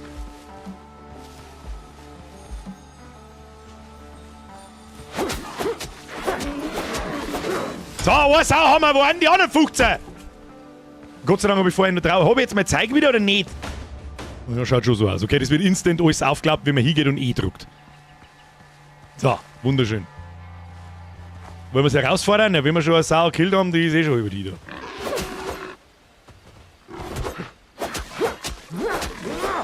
Easy! Wenn man mal weiß, was deren dann geht das schon. Weißt du, was mir ein bisschen abgeht? So, Leiche bleibt liegen. Bleibt dauerhaft liegen.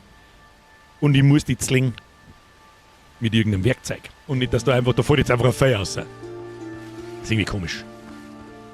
Da, du hast das auch schon so gut wie hinter dir. Sehr gut. Grobes Fell, Fleisch und alles, was wir brauchen. Jetzt wird es aber aufgekocht, da wird mal was gegessen und dann wird sich mal ein Pilz unter Hosen angezogen und dann schauen wir weiter. So. Neue Entdeckung. Ich schaue aber nie wieder in den Chat rein. Kann man das da irgendwie ausmachen? Das ist doch nicht, das muss doch nicht permanent dort. Vorher habe ich mich noch beschwert, weil ich nicht weiß, was bedeutet. Jetzt weiß ich es. Es klingt mir aber auch einmal, wenn es einmal aufploppt. Oder so. Naja. So, was haben wir da?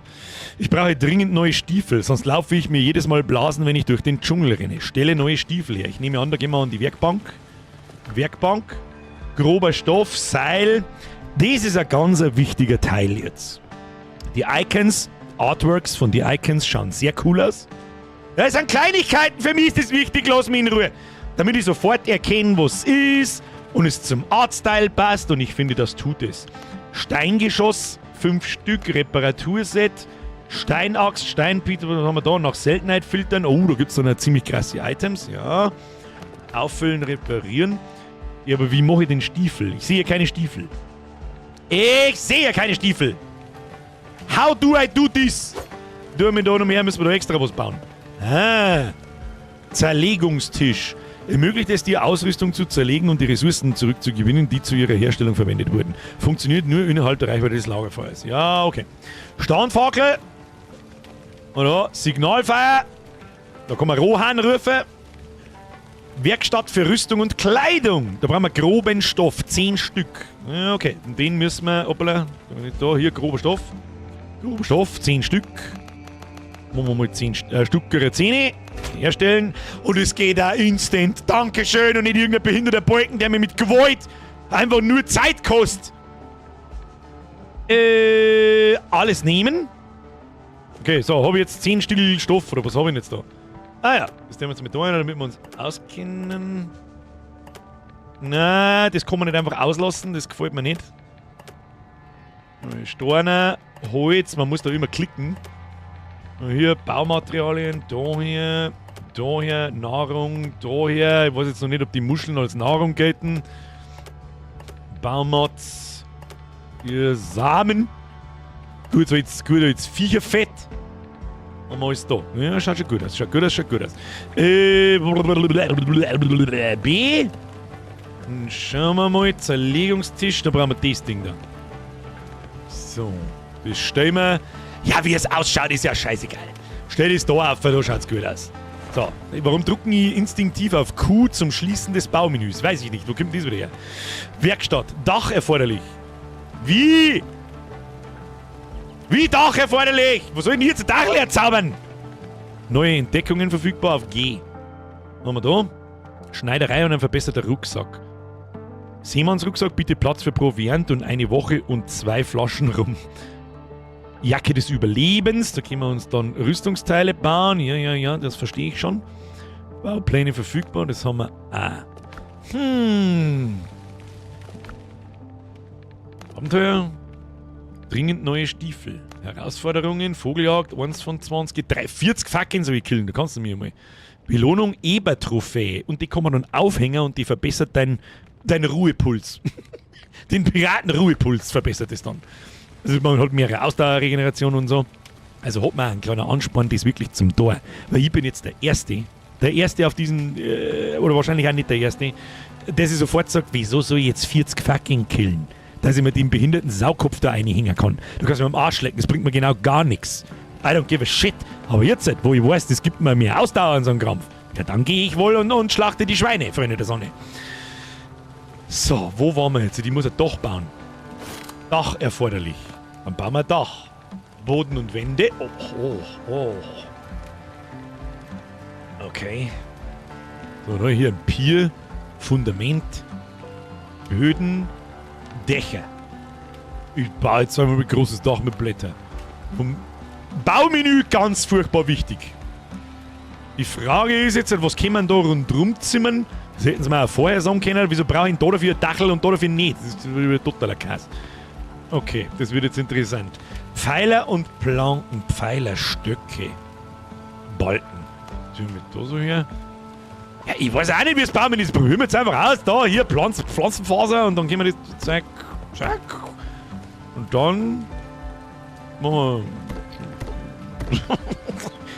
Keine Ahnung! Dann der Quer? Ja, sicherlich. Ja, und da kann ich mir jetzt wieder Pfotzen an Stiche hauen! Weil das mir auch geht! Ich wollte einfach nur einen Rahmen bauen, tu mir ein Dach leer, kann ich das da schon nicht zimmern. Ja, ich weiß auch nicht, wieso geht das nicht? Nicht genug Ressourcen. So! Ach so, das darf tatsächlich gehen. Kann man das irgendwie dran? Nein, nicht so dran, sondern so dran. Was ist das schon? Bauoptionen. Blub, an. Ja. Rotieren. Na, rotieren hilft mir nicht weiter. Und was ist das da? Dachblätter. Ja, das ist halt einfach so drüber da. Das wird schon klar, oder? Fenster und Tieren. Wir brauchen so wie Pflanzenfasern. Treppen und Zeiner. Okay, leck. Da gibt's schon wieder. Da, Vordach, klangt das nicht. Herr Phänomenal! Kruzifix, du kannst nicht mitten um... Wann zur verfickten Hölle ist ein 10 nach 9 geworden? Möchtest du mich verarschen, Alter? Okay. Phänomenal, du kannst mir nicht einfach um 10 nach 9 mittendrin daherkommen und mir verzeihen, da 50er! Das geht so nicht! Der Birkwehr, tut mal leid für die Verspätung, hat mir heute noch überreden müssen, dass wir die schauen. Sag's das nächste Mal. Und nicht Match my ex.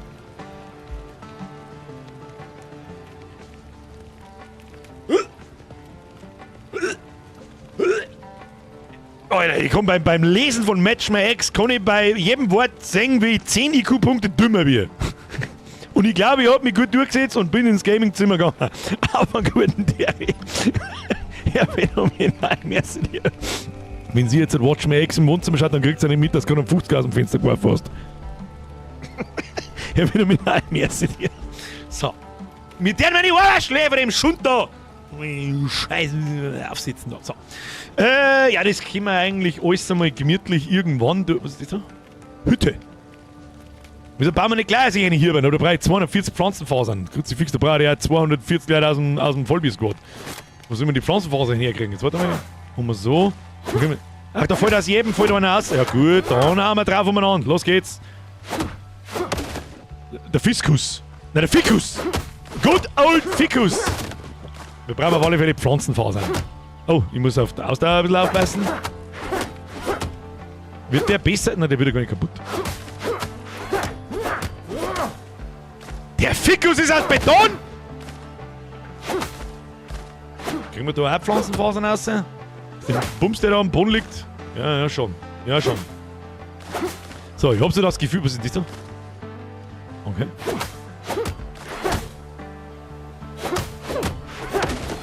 Sehr gut, schau dir das an. Ich glaube, so ein Ding braucht 5 Schläge. Also eine Pause muss man machen, zumindest am Anfang. Wer weiß, wie viel das noch später sei. Ah, da der Ficker. Da ist bloß Holz drin. Scheiß drauf. Hier, Pflanzenfaser. Alles wird zusammengeholzt. Die Frage, ob das Zeug nachwächst. Na, mehr interessiert. Hunger haben wir. Ich weiß nicht, was da was passiert, wenn wir Hunger haben. Sterben wir langsam oder...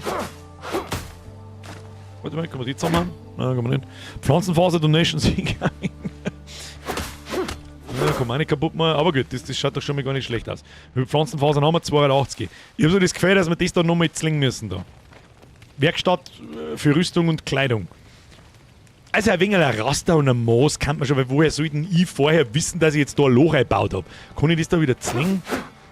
Kann man das wieder zwingen? Jetzt warte mal. Zerstörungsmodus umschalten. Haha! Ja, und man kriegt seine Sachen auch wieder zurück. Das ist okay. Das lasse ich mir eingehen. So, dann wechseln. Dann brauchen wir hier nicht Aufbewahrung und Betten, hier Pfeiler und Balken. Das sind wir sauren Balken her. Jetzt werden wir den noch mal so nicht zimmern. 2, 3, machen wir noch mal 4. Stück 4. Dann einen Querbalken um. 1, 2, 3. Oh, weißt du, das hat jetzt seine Vor- und Nachteile, wenn das Baumenü so frei ist, wie es da jetzt ist. Eben ohne Raster, striktes Raster und so. Weil dann mag ich gar nicht wissen, was die Community wieder für völlig geistesgestörte Sachen baut, wo man 800 Stunden in eine Piratenfestung Tortuga reinscheißt, dass alles zu spät ist. Erstmal was und schau auf der Lebensanzeige. Da oben ist Fuck gekaut. Geht die langsam zurück? Da müsst ihr mal schon drauf aufpassen, ob meine Lebensleisten da langsam zurückgeht. Ich sag, dass ich 2 Kastel hab. Sagt man da irgendwo, das ist ein bisschen detaillierter, sagt man das auch mit Nummer oder so? Leerer Elixierslot, leerer Lebensmittelslot, leerer Lebensmittelslot. Kann man da Muschel einstecken? Nö. Kann man mit der Muschel was da, Gegenstand verwenden? Aha. Da, Perle! Am Strand zu finden, kann ich doch jetzt nicht einfach mal einen Batzen Viecherfett. Dann müssen wir was kochen. Das finden wir aber dann schon aus. Jetzt passen wir an. Da haben wir noch nicht fertig. Lass mir mal das Ding da bauen. So, müssen wir bloß ein Dachel drüber zimmern. Warte mal, Dächer. Hier.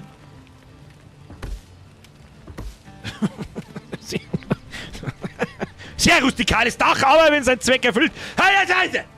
Ha, was merkst jetzt du? Ha, was? Was merkst jetzt du?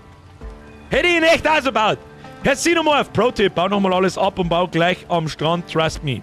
Ich mag nicht. Schluss jetzt. Stiefel des Überlebenden. Wir brauchen mal grober Stoff. Merci für den Hinweis, aber lasst mir einfach selber herausfinden. Werkstatt, grober Stoff. Durchstall einmal ein Stück 30 herstellen, alles nehmen. So, dann benutzen, herstellen. Was passiert, wenn ich es nicht nehme? Ich nehme es aber lieber mal. Da gibt es XP für Sachen craften. Okay. Auftrag, wenn wir einen Auftrag wahrscheinlich gemacht haben. Benötigt eine Fertigungsstation der Stufe 1. Das ist auch schon so vorgefertigt, dass es mehrere Fertigungsstufen gibt. Gegenstandsstufe 1, blablabla, hat 100 Verteidigung anstatt das, was wir haben. So, jetzt passen wir beobachten. Da sind unsere Stiefeln. Die tun wir da her und die kann man dann eigentlich irgendwann zlingen. Abenteuer! Baue Kupfererz in nahen Höhlen ab. Mein kaputter Säbel sieht echt traurig aus. Das ist absolut richtig. Haben wir zweimal gegen Twerken verloren. Aber um einen neuen zu schmieden, brauche ich Metall. Ich frage mich, ob ich auf dieser Insel Kupfervorkommen finden kann. Ha, das haben wir ja bereits. Das haben wir ja schon. Aber wir brauchen nur eine Hackel. Steinaxt. Was brauchen wir da dafür? Da haben wir fake nicht gezeigt. Das hier und das hier alles nehmen. Wunderbar. Dann wir gleich mal Inventarmanagement betreiben ein bisschen. Das kommt da oben. Das tun wir da her. Das tun wir da her. Das tun wir da her. Das tun wir da her. Hier, 3. Dann hier. Rein in die Höhle. Da werden wir wahrscheinlich auch sowas wie eine Schmelze brauchen, nehme ich mal an. So, wo muss ich reindreschen? Ich darf jetzt sagen, da. Na, haben die Haltbarkeit? Hat das Ding Haltbarkeit? 255 Roh, das ist wahrscheinlich der Damage-Type. Hack, wird an einer Werkbank hergestellt. Geilste Item-Beschreibung ever. Steinaxt. Häcksel. Kruste. Wird an einer Werkbank hergestellt. Werkzeug ungewöhnlich. Steinaxt. Steinspitzhacke. Ja gut, wird schon passen. Mehrere Beschreibungen brauche ich ja allerdings da jetzt auch nicht unbedingt. Aber eine Fackel war noch irgendwie geil. Weil da, hier ist Geröll. Hier schwaches, wo sägen die das? Ich sehe optisch nicht, ob das... Oh. Wie mein Abenteurer an der Küste begann. 6 Stein, 2 Kupfer jetzt. Okay, da kriegen wir also Steine und... Wichtige Entdeckung! Kupfer, da dreh ich noch ein paar mehr rein, du. Da kenne ich nix. 1, 2, 3, 4 und dann kurz warten. Das wir mit der Ausdaueranzeige, ist wichtig. Oh, 94 Damage. Das ist jetzt die Frage, wenn wir da zu tief graben, wecke ich dann einen Ballrock auf? Weiß ich nicht. Okay. Du hast mal ein Stück 20 her. So, jetzt klang schon wieder. Easy. Nimm gleich ein wenig mehr mit. Hätte ich sowieso da. Schauen wir mal weiter. Jetzt habe ich kurz gemeint, das ist einfach irgendein Spieler. Hey du! I tried to mix medicinal herbs with pineapple juice. It ruined the juice. I remain at your service. Oh, Gott sei Dank, du bist es. Du kannst dir nicht vorstellen, wie froh ich bin, dich zu sehen, Kapitän. Du hast mich erst einen Tag vor unserer Abfahrt angehört, also lass mich nochmal vorstellen. Galen Skelton, Schiffsarzt. Ich bin wirklich froh, dass du überlebt hast. Wie bist du hier gelandet? Ja, geschwommen halt wahrscheinlich wie du, Trottel! Nach dem Überfall haben mich die Piraten in ihr Lager gezerrt, um meine Wunden zu nähen und meinen Kater zu kurieren. Was waren das für Gegner? Ich hätte einfach angestochen. Zum Glück konnte ich ein Boot kapern und abhauen. Das hört sich jetzt nicht so, als hätten sie dich gefoltert. Gut, dass ich dir begegnet bin. Zufällig auf der gleichen Insel. Zusammen haben wir bessere Chancen. Bitte lass mich in deinem Lager bleiben. Freilich! Okay, mach's dir bequem, aber ich habe ein paar Fragen. Klar, ich erzähle dir alles, was ich weiß. Um Gottes Willen. Hast du eine Idee, wie wir hier rauskommen? Nicht weit von hier habe ich ein paar Schiffe gesehen, die auf Grund gelaufen sind. Einige von ihnen sahen noch brauchbar aus. Oh. Trotzdem wird es nicht einfach sein, die Reparaturen nur zu zweit zu erledigen. Wunder passieren natürlich schon mal, aber ohne eine Tasse Kaffee schaffe ich das nie. Die Piraten haben viele Leute gefangen genommen, nicht nur mich. Wir müssen sie befreien. Sie können uns helfen, ein Schiff zu reparieren und uns in die Zivilisation zurückzubringen. Wir müssen jetzt da unsere Crew retten. Wie geil ist das? Weißt du, wo wir sind, Doktor? Weißt du irgendwas über die Flecken auf meinem Körper, Doktor? Hast du gesehen, was mit meinem Schiff passiert ist? Okay, das interessiert mich jetzt einfach, das kostet jetzt bloß Zeit. Ich habe nämlich das Gefühl, das müssen wir nächstes Mal nochmal machen. Ich riech bis daher, dass dieses Spiel sehr, sehr, sehr stark Community-tauglich ist. Also für einen Community-Zock. Meine sehr verehrten Damen und Herren, haben Sie Interesse, dass wir nächste Woche dieses Spiel Community-Zock spielen? Wie schaut's da aus? Ist meine generelle Frage. Das riech ich bis daher, dass das nicht schlecht ist. Ich riech's halt jetzt schon. Aber ich brauche halt allein für die ganzen Sachen, die da jetzt kommen, brauche ich halt ewig. Aber zum einen schmecken, was kann's, wie weit ist und ganz ehrlich, bis auf die Performance sehe ich gerade keine Probleme. Aufbauspielchen und bis wir da zu einem Schiff kommen, das dauert also ewig. Dein Schiff konnte nicht zurückgerufen werden. Neuen Auftrag aktualisieren. Hier, ich brauche ein größeres Boot, die Crew retten. Such das Piratenlager und befreie die Gefangenen. Geteilter Auftragsfortschritt. Dr. Kellen hat mir erzählt, dass es in dem Lager, aus dem er geflohen ist, noch Gefangene gibt. Ich sollte es finden und die Jungs befreien.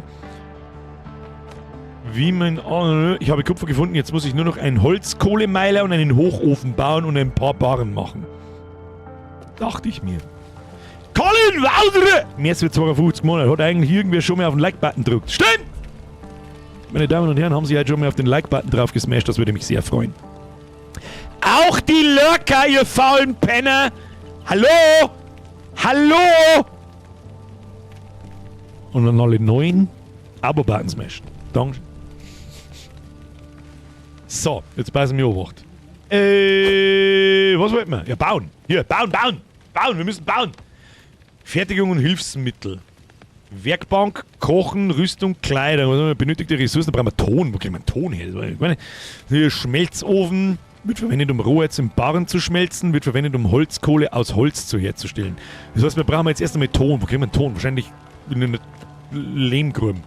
Haben wir sowas wie eine Lehmgruben schon mal gesehen oder wo kriegt man Ton her? Ton! Ich laufe jetzt einfach mal an den Strand und schau, was passiert. Hallo, wer gibt hier den Ton an?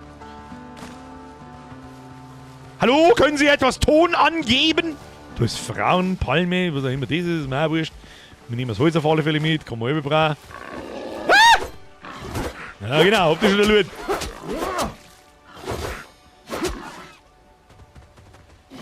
Wieso schauen die aus wie eine Fledermaus? Na, das war ein absolutes Pro-Gaming, hab ich schon gesehen. Ja, du, Küstentoto! Deine Mama ist ein Toto! Ja, Stier, ja, nimm deine Gackerl mit. So, wieso gehe ich eigentlich davon aus, dass an der Küste, am Strand, Ton geht. Oh, was ist denn das? Woher bist du? Oh, Trunkener. Okay, was kannst du, was machst du so? So schnell kann man nicht blocken.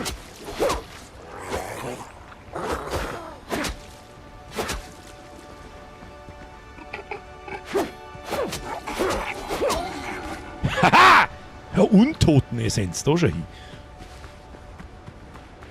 Das ist kein Ertrunkener, ich glaube auch. Das ist da haben unsere Crabs! Der hat uns die auch wieder weh, oder was ist mit dir? Ich hätte gerne schießen. Bist du gut oder nicht schlecht? Haha! Krabbenfleisch! Eins mal. Was ist da? Kann man da was machen damit?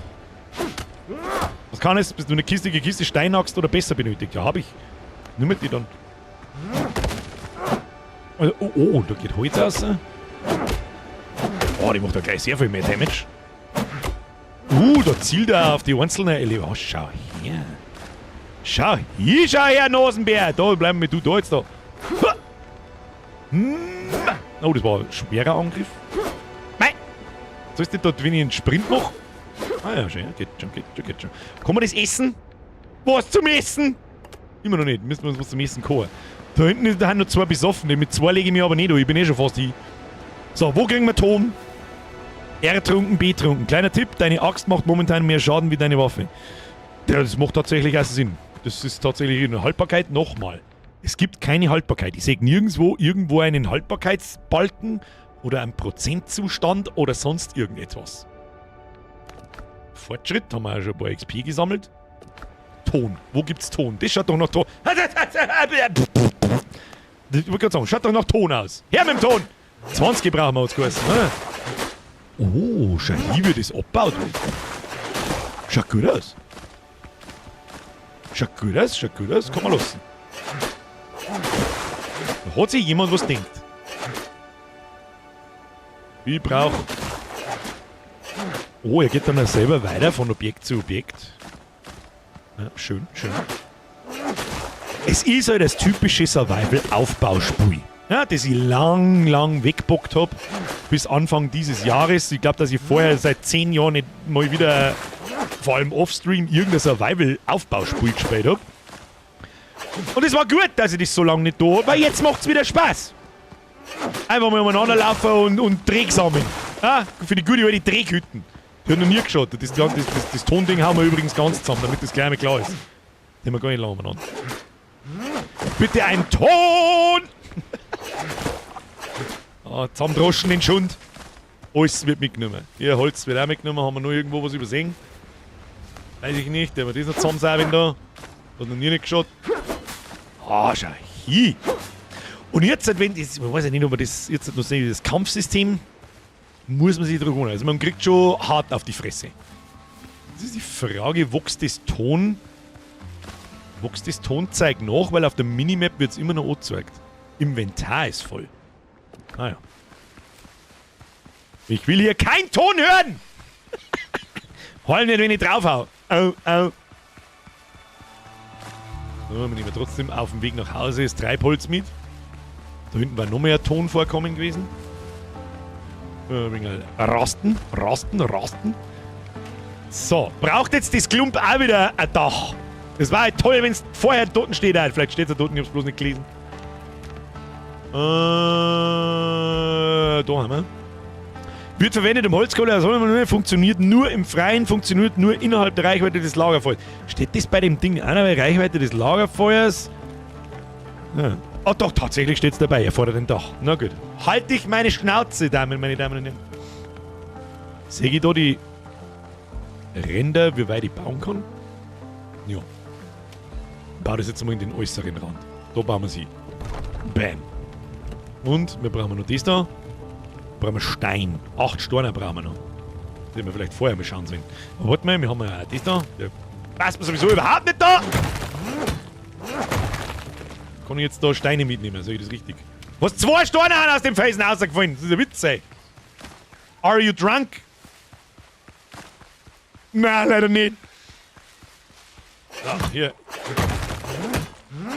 Her mit die Steine! Ah, ich hab keine Ausdauer mehr. Ich sehe, oh, da fallen definitiv mehr raus. Ich soll jetzt vielleicht bloß zusammensammeln. So, der Dodo steht auch schon wieder in der Weggeschichte umeinander. Eisenspitzhacke oder besser? Was hab ich hier? Eine Holzspitzhacke? Ja, okay, verstehe. Dann machen wir doch beim Dodo diesen hier.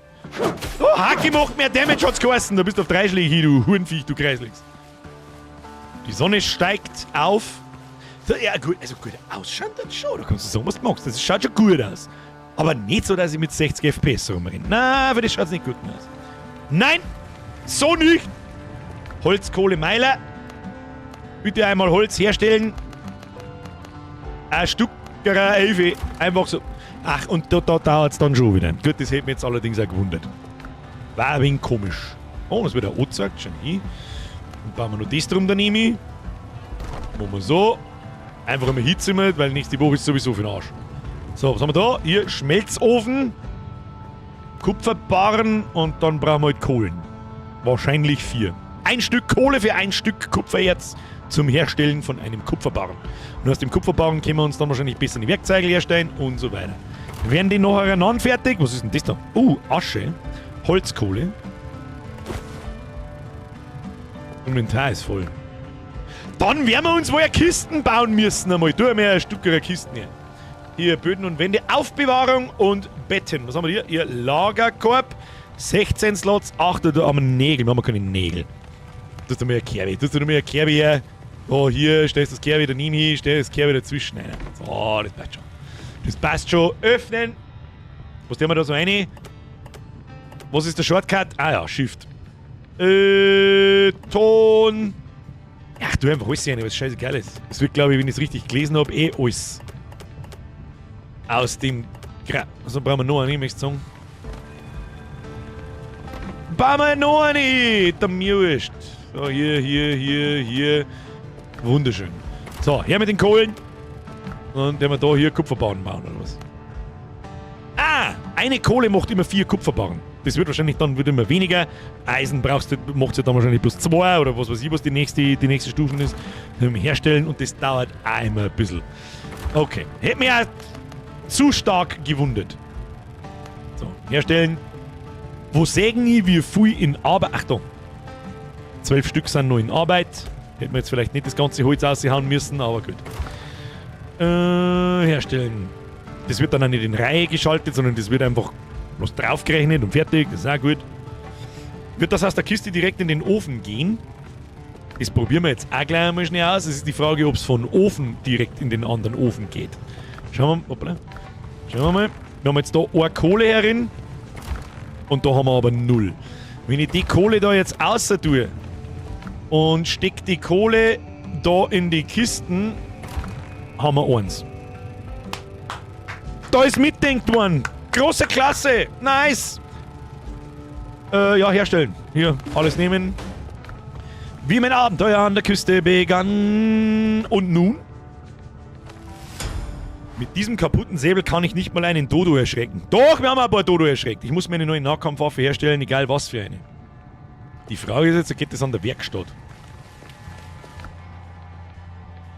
Seil, Bandage, Nägel. Kupferaxt. Z ist als Waffe.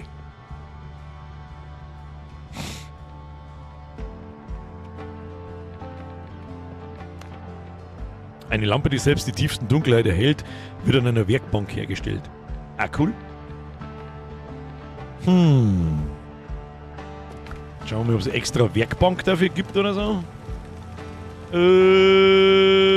Fertigung und Hilfsmittel. Ah ja. Sägebock. Werkbank Upgrade funktioniert nur innerhalb des Lagerfeuers. Nö, was ist das da? Schneidetisch brauchen wir jetzt auch nicht. Aber das wird auch alles schon aus Kupferbarren hergestellt. Was haben wir da? Waffenwerkbank. 5 Kupferbarren brauchen wir da und 10 Holz. Ich hab doch gesagt, dass wir das Holz nicht wegschmeißen hätten sollen. Ich Trottel. Machen wir so. Wie viele Kupferbarren haben wir? Das dauert mir zu lang! Tu es! Wie viele Kupferbarren haben wir? 4. Brauchen wir noch ein paar. Hab ich schon gesehen, da brauchen wir eine Schmelzfabrik. Zu wie viel kann man das Spiel spielen? Wieder bloß zu viert oder mit mehrer Leuten?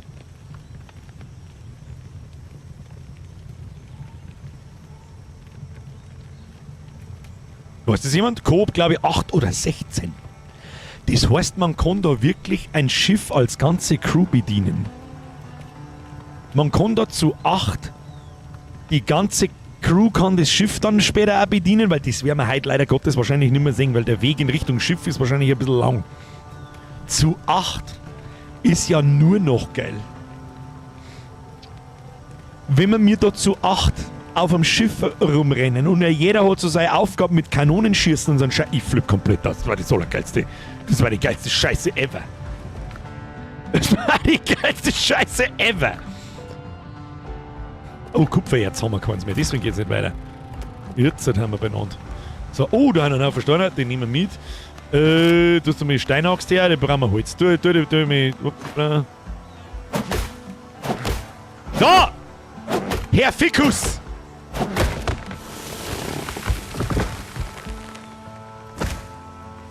So, jetzt. Was soll jetzt mit dem scheiß Ding da am Boden? Achso, das kann man noch mehr auseinanderhaken. Oh, man sieht sogar die Schläge da drin. Bringt das was? Habe ich da jetzt irgendwas gekriegt? 12 Holz. 12 Holz für den Baum. Ja, das ist in Ordnung. Das ist in Ordnung. Dann brauchen wir eine Waffenwerkbank. Waffenwerkbank. Die bauen wir uns schon, oder? Das ist aber amtlich. Hier. Ich mag eine Waffe haben. Ich mag noch irgendjemanden zusammenhauen. Das Kampfsystem interessiert mich nämlich noch ganz stark. Wichtig. Persönliche Waffen- und Schiffsausrüstung. Erfordert ein Dach. Na, wieso haben wir das Dach nicht größer gebaut? Kreuzkruzifix! Dann stellen wir das Ding da so daneben und bauen wir das Dach einfach weiter. Da werden wir schon hinkriegen. Das war so. Machen wir jetzt so, hier, Boot. Ich glaube, die Physik sind nicht so wichtig. Oh, da steht auch eine kleine Zahl drunter. Schau, wie viel das wir noch haben. Bauen wir gleich, baust gleich länger. Baust gleich ein wenig länger. Weil es wurscht ist. So. Physics. Who the fuck? Wo ist denn jetzt das Baumenü? Ah, da. Physics braucht kein Mensch.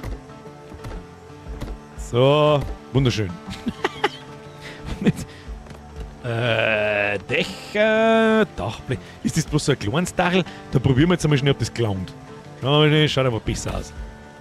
1, 2, 3. Ah! Fuselige Baumenüs, aber gut, wo ist das nicht so? So, dann schauen wir mal. Das glaubt tatsächlich. Mr. Einser! Merci für deinen Einser. Kuss auf die Nuss. So, klangt das als Dachel? Ja, anscheinend schon. Muss klangen. So, was brauchen wir? Säbel! 7 Kupferbarren. 7 Kupferbarren. Geleckt mir doch am Arsch. So, und gehen wir da jetzt gleich mal. Kannst gleich mal Kohlen durchhauen, komplett. Wie schauen wir da drin aus? Uiuiui, da brauchen wir 2 Kohlen. 2 Kohlen und mindestens 10 Kupfer. Na, Moment einmal. Was labert nie für eine Scheiße? 1 Kohle und 4 Kupfererz wären zu einem Barren. Wie viel Barren brauchen wir mehr? Jetzt, was labert nie die ganze Zeit für Sim mal 4. Oh Gott, die Zahlen im 10er-Bereich wieder. Ja, einfach einmal 30 Kupfererz da außerdreschen. Ja gut, müssen wir eine grinden. Helft nicht! That's the game! Ich krieg langsam Kopfweh von dem scheiß Headset an meinem Bimbus um. Ah! So, was passiert, wenn ich da habe? Nix. Okay. So, was haben wir da? Geröll. Und dann krieg ich einen Stein. Ich brauch Kupfer, brauch ich! Oh, das liegt da hinten umeinander und keiner sagt was. Hier, 8 mal, haben wir schon 10. Ja. Hauen wir mal alles zusammen. Ich weiß nicht, ob da... Sieht man das vorher noch, ob da noch Kupfer rausfällt oder nicht? Kupfer jetzt. Ja, reindreschen. Reingedroschen ins Mistvieh. Ah! Dann haben wir schon wieder 20 schon. Hi. Aus da! Oh, ein bisschen reinkleaven. Ich sehe zwar einen Scheißdreck, aber das wird schon irgendwie hin. So gute 3 Schläge braucht man. 3 Rest Kupferbarren. Immer gleich noch ein paar mehr mit, wenn wir schon da haben. Ich hoffe mal, da drin sitzt nicht der kreislige Wuckimann, der uns wieder irgendwo die Fotzen blutig haut. Jetzt weiß ich, was der Simato gemeint hat mit, nimm gleich ein paar mehr mit. Mein paar mehr war 20, sein paar mehr war 100. Statiker has left the chat. Statiker kann abhauen. Hier, aus der vergiss ich again. 4 mal draufhauen. 1, 2, 3, 4. 1.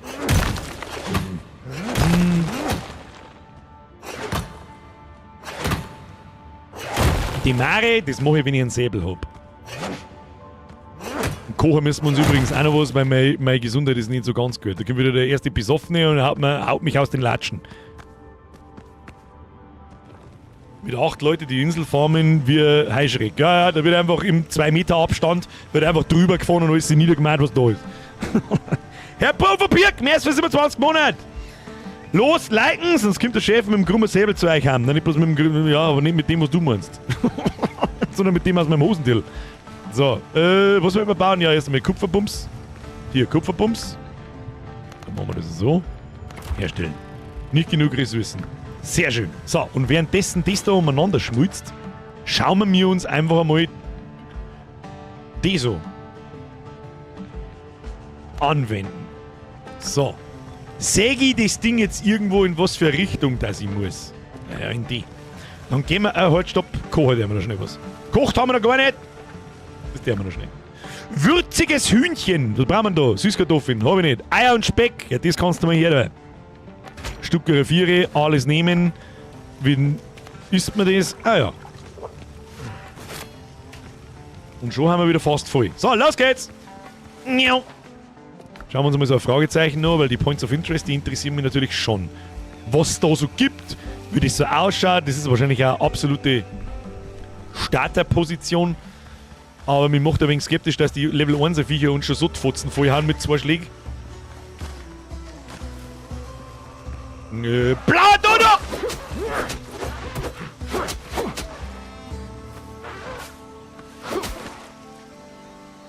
Aus da, wo? Fuck you, Dodo! Fuck. So. Haben jetzt da irgendwelche Gegner oder sowas? Oder Rätsel vielleicht sogar. Das war eigentlich auch cool. Oh, das Ziel haben wir vor. Ich kann mit den Perlen schießen. Kann ich einen Stor schießen? Nein. Ja. Oh, die haben Level 3. Okay, jetzt wird es interessant.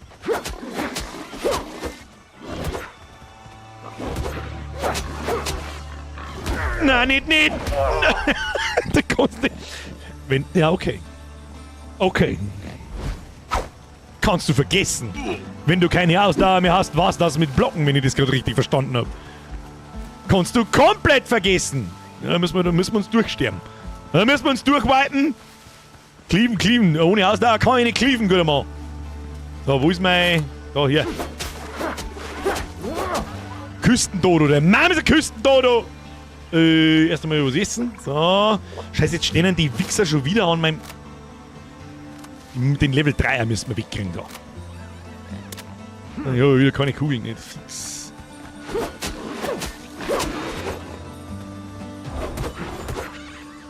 So, Ausdauer zurückholen, Ausdauer zurückholen.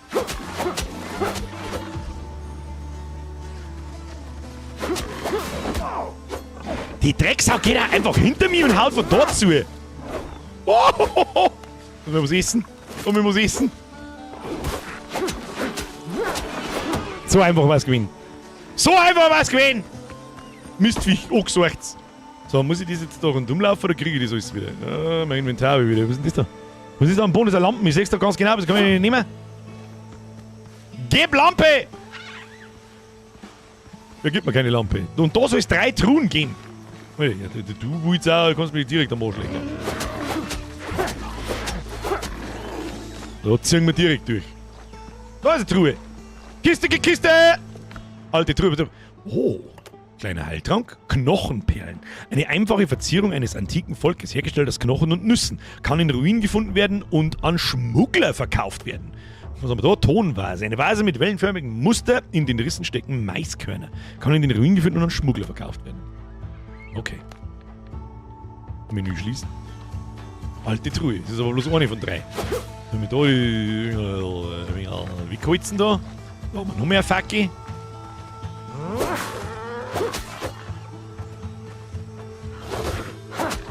Muss man besser mit dem Parry arbeiten.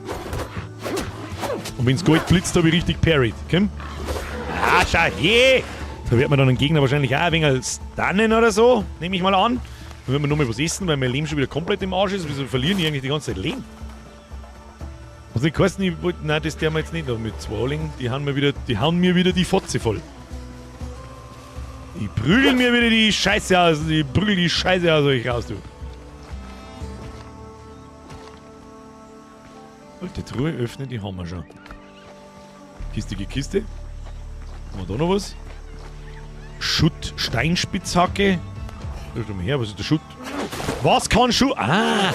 Oh, man muss tatsächlich da noch suchen, wie geil. Wie geil! Dekoration, einfaches Bett mit Kopfteil. Nehmen wir mit, Knochenperlen, nehmen wir auch mit. Okay, das ist cool. Wenn das schon direkt am Anfang ist, wo man ein bisschen da noch suchen muss und so, und wo nicht alles auf der Karte gleich markiert ist, was man theoretisch auch ausschalten kann, was ich ziemlich witzig finde. So, aber uns geht nur eine 3. an. Ich habe keine Rüstung, ne? Vielleicht hätten wir uns auch eine Rüstung bauen sollen. Aber ich wollte jetzt einfach einmal die Sache da anschauen, wie das da so ausschaut. So, ein Fackel können wir noch hauen. Oh! Warte mal.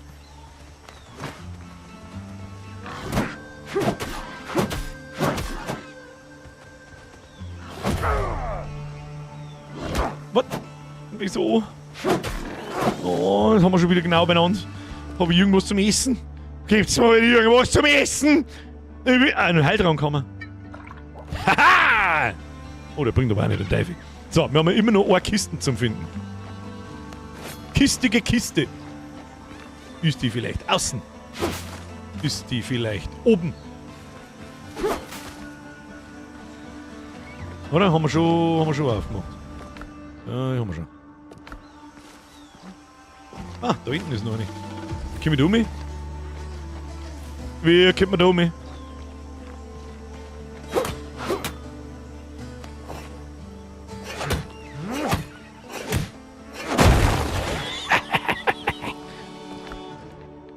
Pläne, Blätterdächer und dreieckige Wände. Ich weiß nicht, für was man dreieckige Wände braucht, aber das werden wir dann schon herausfinden. Was haben wir da noch? Alter Behälter, Heilkräuter. Da kann man so auch noch einen Haufen Sachen finden, okay? Gut! Sehr schön, finde ich eine coole Idee. Dann wird auch auf der Map markiert, wenn man es hat. Das ist auch gut, damit man nicht 35 Mal in denselben Scheiß rennt. Was möchtest du mehr im Leben drin? Was wollen Sie mehr in dem Leben drin? Jetzt bauen wir uns noch einen Sabe und dann schauen wir uns noch ein zweites Ding. Ich muss jetzt irgendwas mit dem Headset machen, mir druckt es einen Schädel. Der muss wieder so hin. Will es nicht helfen. Ah! Ah, lecker, hat mir das jetzt in den Schädel einpresst. Grüezi, fix noch eins. So. Wie voll haben wir? Pumpenvoll, wenn du mich fragst. Da hier. Und dann bauen wir mit unseren anständigen Sabe und vielleicht nur irgendeine Rüstung oder so. Nein, da waren wir mal anderen. Das war das da. Säbel. Wir brauchen eine Simme. Ich hab doch nur eingestopft, damit er das fertig macht. Was soll das denn? Ach, weil ich keine Kohle nicht hab. Kohle wo? Müssen wir jetzt dann nochmal. Gut C, fix noch eins. Ah, mach fertig. Ja gut, das werden wir schon noch erwarten können. So, was braucht man für mehr Gewand? Werkstatt für Rüstung und Kleidung. Einmal so eine gute alte Brustrüstung. Da herstellt, ja sicher! Und Hose! Hose, danke! Und Handschuhe! Danke! Alles nehmen! Ja sicher! Ja, das hätten wir vielleicht mal vorher, also dann fallen wir vielleicht auch nicht auf einen Schlag um. Vielleicht wenigstens ein bisschen was aushalten. Na, am Bälle brauchen wir auch noch was. Oh, Rechtsklick kann man sofort anwenden. Man sieht das auch schön am Charakter. Das finde ich auch wichtig. Das ist wichtig. Wichtige Wichtigkeit. Schnellreiseglocke wird zum Errichten von Schnellreisepunkten verwendet. Kann man sich selber zusammenbauen? Das ist ja voll geil. Kupfergeschoss. Neue Baupläne verfügbar. Tonflasche. Ein Behälter für alchemistische Sude. Okay. Heiltrank. Oh, aus dem untoten Scheiß kann man sich Heiltränke brauen. Aus den Heilkräutern. Ja gut, das dachte ich mir. Und die Sachen kann man alle nacheinander selber entdecken, was es so gibt auf der Insel. Haben wir noch nicht alles gesehen. Aber gut, ist wahrscheinlich auch das Startgebiet. Ist ja nicht so schlimm. Wie schaut das da aus? Was haben wir da? Kaputten Säbel, Dodo erschrecken. Genau, Säbel brauchen wir. Her mit dem Säbel! Ich will einen halbwegs anständigen Säbel. Der war da. Nicht genug. Jetzt habe ich wieder. Ich muss Fackeln umbringen, sie fix. Gut, bringen wir noch ein paar Fackeln um. Die Wand da ist ein Fackel. Da gehst her, willst du aus, Sepp? Kriegst du jetzt mal einen sauberen Geschäbert.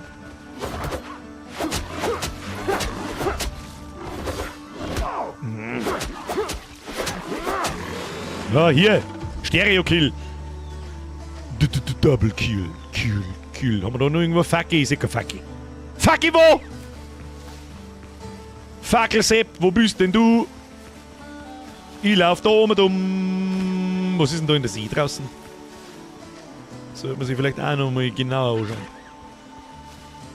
Da ist ein Fackel hinten, ich hab's genau gesehen. Fackel, da ist hier. Hast schon 2 Fälle, ja, ich brauche mehr, ich brauche eine Kopfbedeckung auch noch. Da gehst her!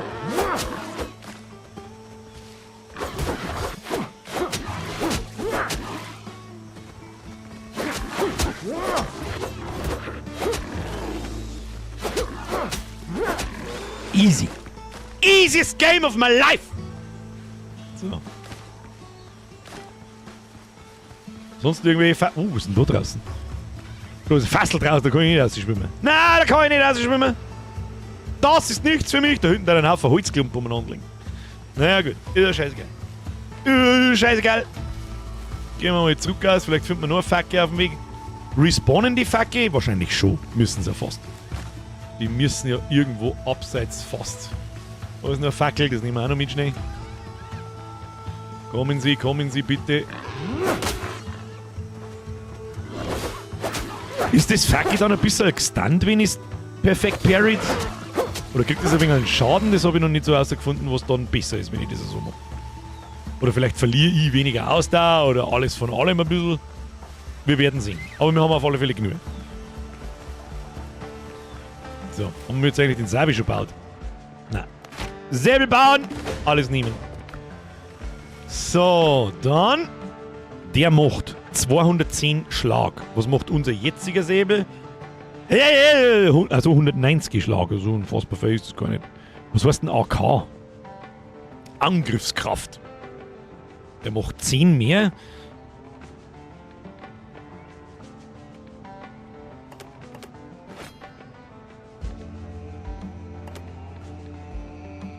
Fallen lassen.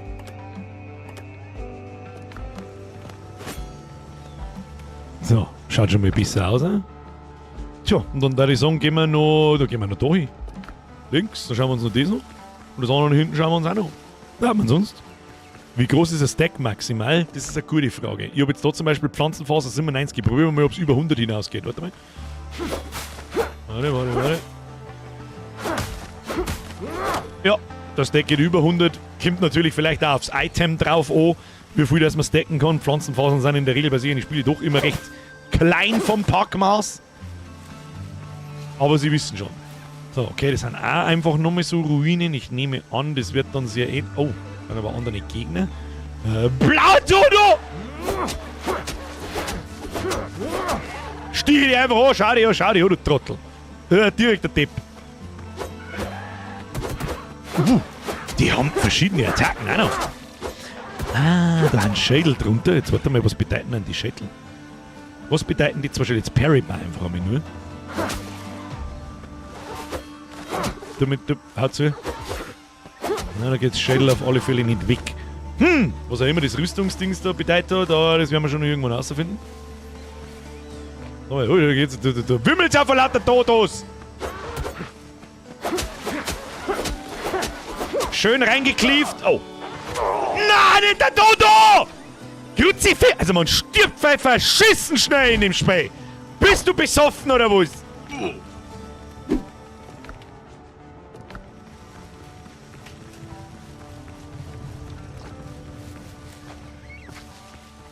Gefällt mir nicht. Oder gefällt mir auch gerade deswegen. Böser Dodo! Aus! Pfui, nein! Vielleicht sollten wir uns aber auch mit den scheiß Heiltrank auf irgendeine Tasten legen, damit wir uns heilen können. Birger, du Trottel! Du Trottel! Okay, also man, es ist nicht zu spaßen, selbst mit so kleinen Pimmelviecher. Du kriegst zweimal eine gewischt, Parry ist nicht richtig, dann bist du tot. Danke, bist du tot? So, zeig wieder her da. Nein! Nein! Ach, geh mal, Alter, was? Wieso ist denn da so ein komischer Auto-Aim drin? Was war denn das jetzt? Ich hab nicht nach rechts zielt.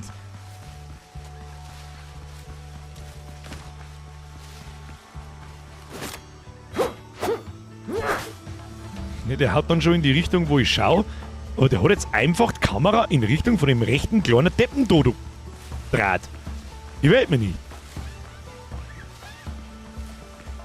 Na, gefällt mir nicht. Finde ich nicht gut.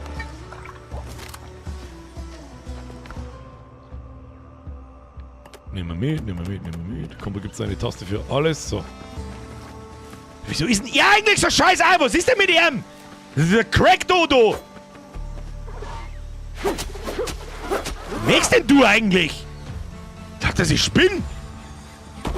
Wo ist der Blei? Trottel da hinter mir. Wo kommt...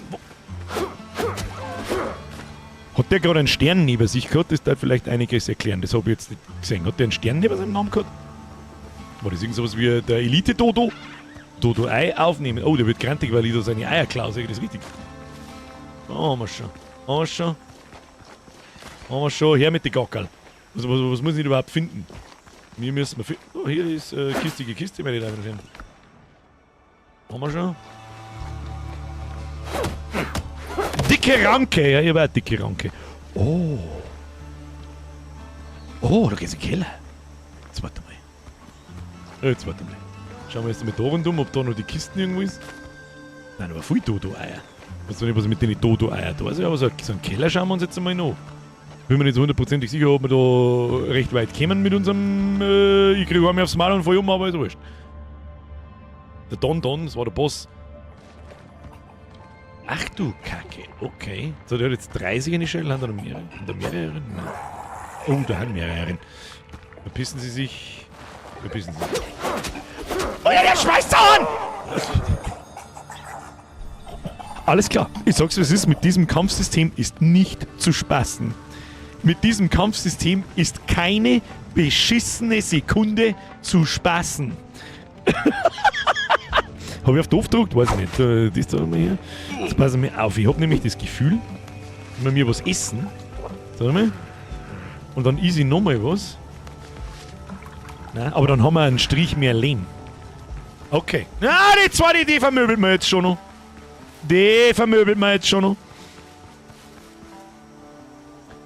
Ich würde dich daran erinnern, dir eine Rüstung zu machen, damit du kein One-Hit bist. Aber ich hab mir doch die erste Rüstung schon gebaut. Der wird doch den erst gelangen. Außerdem, One-Hit. Ich muss das Spiel bloß behandeln, als wäre es Dark Souls. Und dann nicht in jedem, oh, ist ja bloß ein behinderter Skelettgegner in die anderen Spiele, die kannst du einfach draufhauen, passt schon. Nö, ist hier nicht so. Das ist hier nicht so, meine Damen und Herren. Und Ausdauer ist gefährlich und jetzt einzelne Scheißdrecksviech da herin ist irgendwie gefährlich. Hab ich so das Gefühl. So, ist da mal Zeug noch herin? Ja, Alter, muss ich das jetzt... Ja, da kommen wir wieder... Also...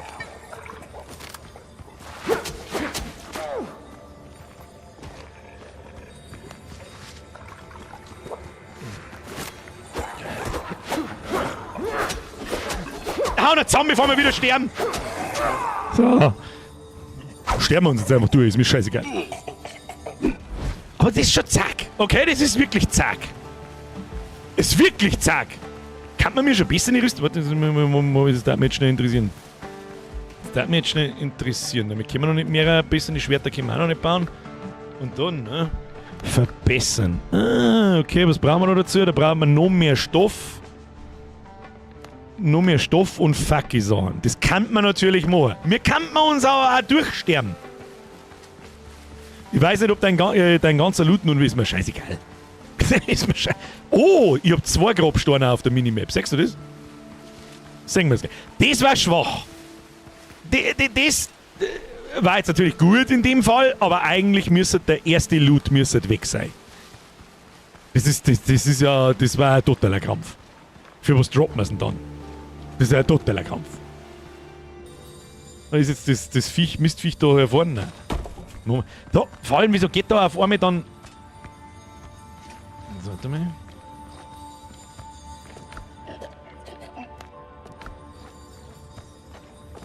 Das machen wir jetzt so, das brauchen wir nicht, das brauchen wir nicht. Ist da mein Essen dabei gewesen? Auch wieder nicht. Okay. Ich hab doch ein Essen gehabt. Essen gone. Ja, dann dürfen wir uns halt einfach nicht treffen lassen.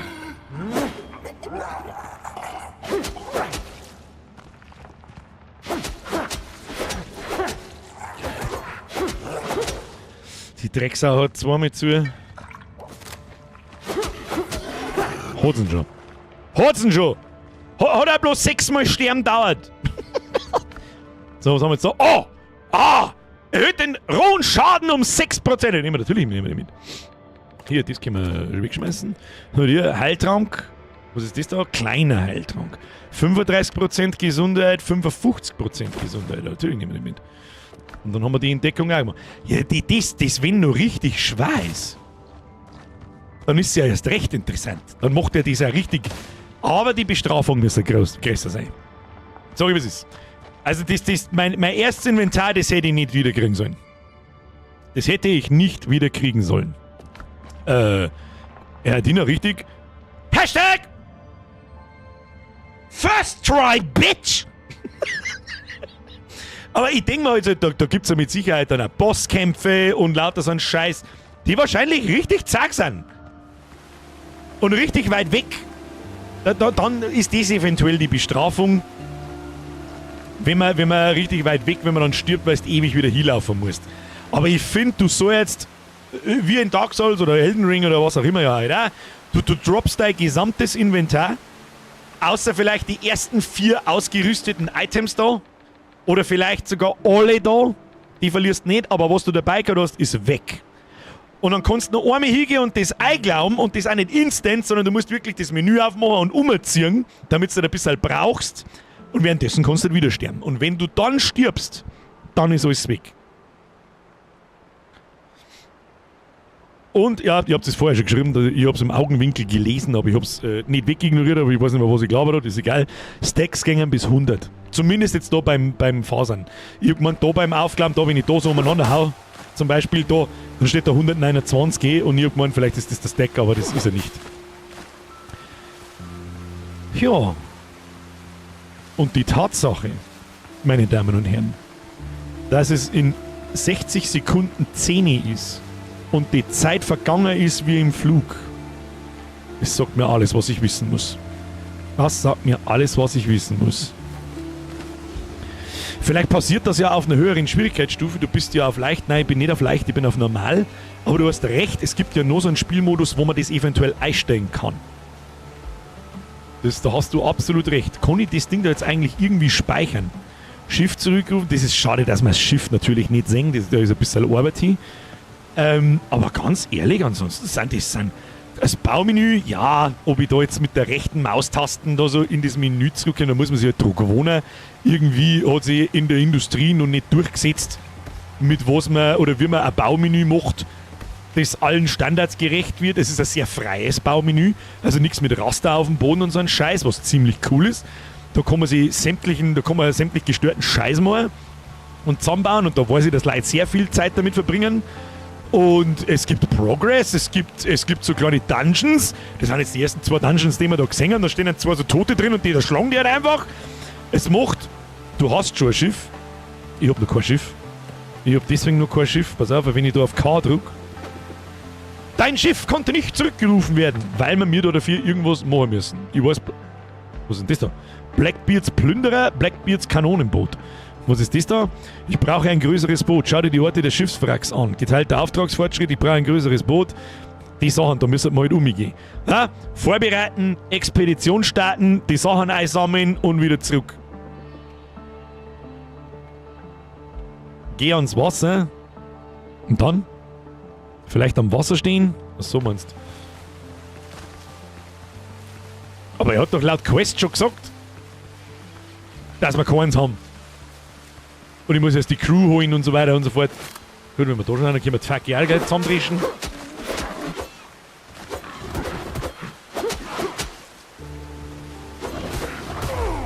War schon wieder so weit.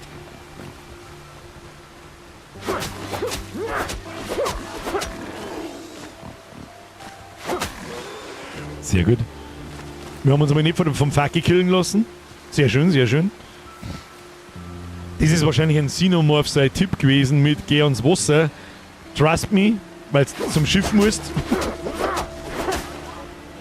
Man kann Gegner auch nicht staggern, also wenn die unterm Aufziehen sind und du schmierst dann eine, hauen sie trotzdem zu und das macht es so schwer. Zumindest für mich jetzt gerade. Ja. Ich weiß jetzt auch nicht. Das Ding als Schiff zu bezeichnen, ist vielleicht auch ein bisschen viel. Kann man tauchen? Kann man irgendwie tauchen? C vielleicht? Ich habe nicht mehr ausprobiert, ob man sich ducken kann. Das Schiff steuern! Dann segeln wir halt noch da schnell raus. Wie schnell fährt denn das Ding? Was gibt's da draußen? Ah, da ist die Steuerung ein bisschen schwammig. Aber gut, ist halt auch ein Schiff. Hat einen Wendekreis wie der Stopbus mal 4. Dann fahren wir jetzt da 4. Das ist ein Nussschälchen. Mich interessiert ja das, was da mit Kanonen und Crew und was da. Was ist ein E? Oh, oh. Ja, genau, das meine ich. Das finde ich das schon cool. Dass man da auf dem Schiff so. Ah, schau hier, wie das durch die Wellen durchspringt. Physikalisch relativ richtig. Wird Gischt aufspritzt und lauter so ein Scheiß. Schon ganz geil. Kann man schon lassen. Kann ich das Ding da überhaupt einsammeln? Was ist denn das überhaupt? Oh, ich sehe da hinten eine andere Insel. Siehst du das? Was habe ich jetzt da? Ah! Was kann ich mit dem da?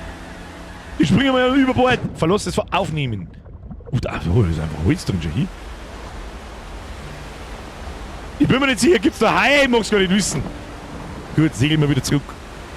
Aber ja, dann haben wir gehört, ein kurzes Schiffchen verhalten am Markt. Wie kann man das, wenn das wirklich so gemacht ist, dass in einem größeren Schiff dann, dass da jeder so ein bisschen seine eigene Aufgabe hat. Es war so geil.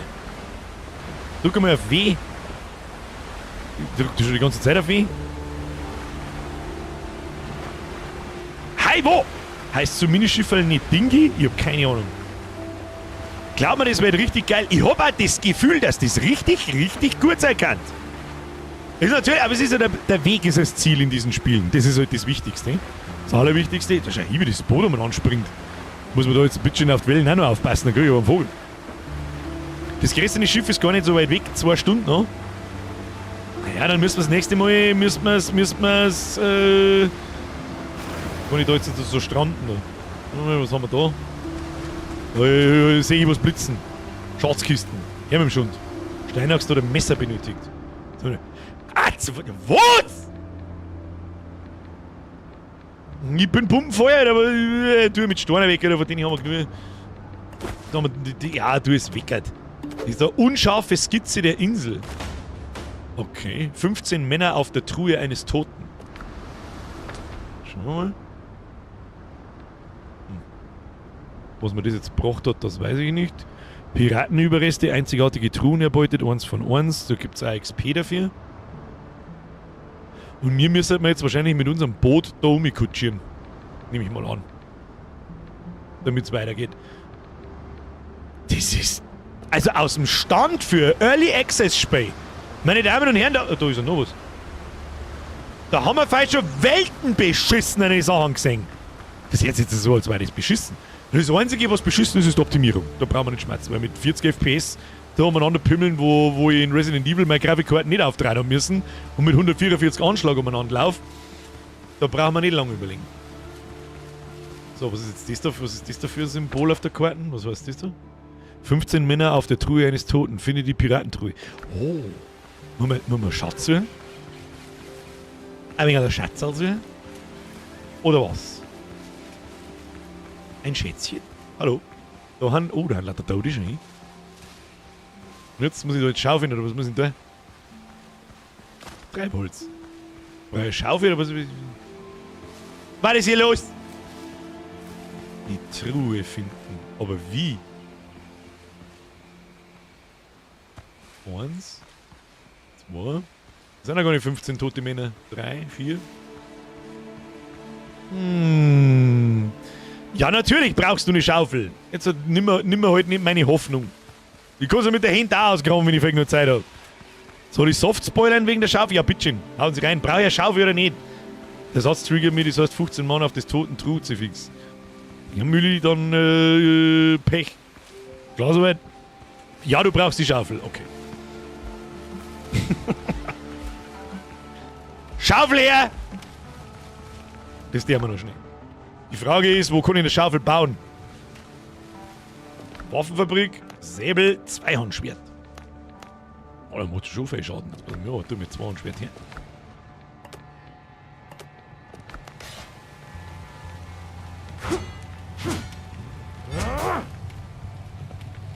Sehr darksaulig.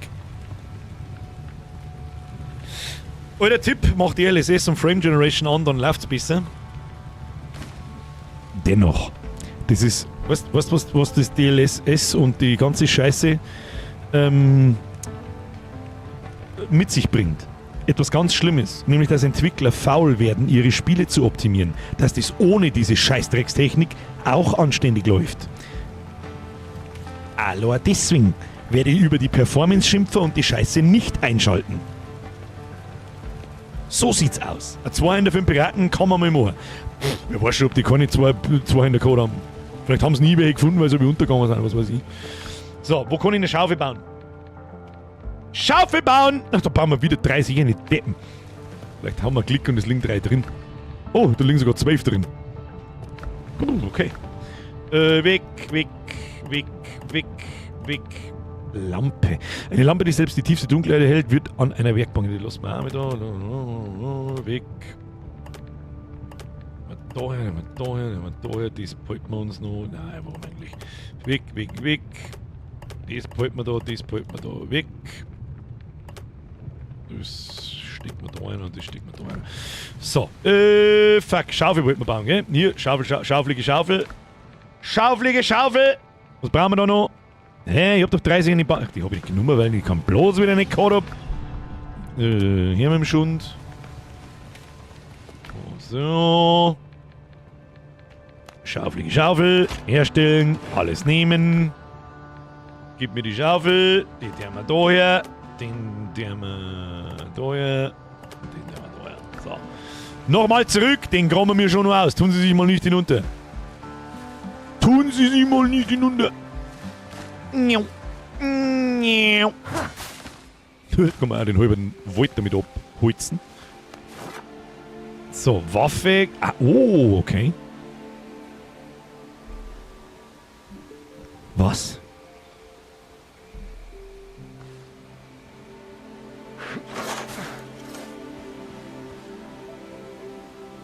Die haben da Terraforming eingebaut?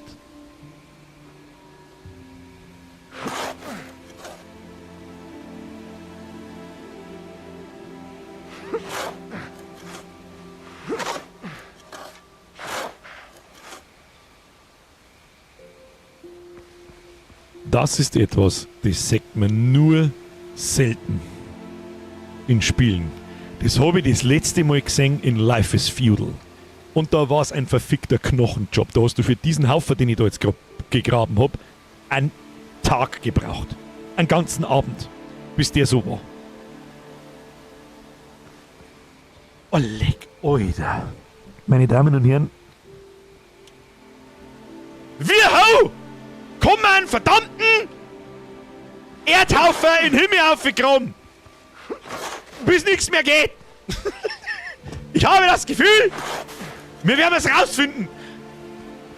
Das ist krass. Also das ist wirklich krass. Und das im Multiplayer ist wirklich krass. Das ist ganz selten. Ganz extrem. Hoppla. Selten. So, graben. Und jetzt muss man da wirklich... Und jetzt muss ich da wirklich so umeinander graben, bis ich die... Oh, wie gut ist denn dies? Alles klar. Meine Damen und Herren, in den Shrouded Councils, gut, das habe ich nicht gespielt. Meine Damen und Herren,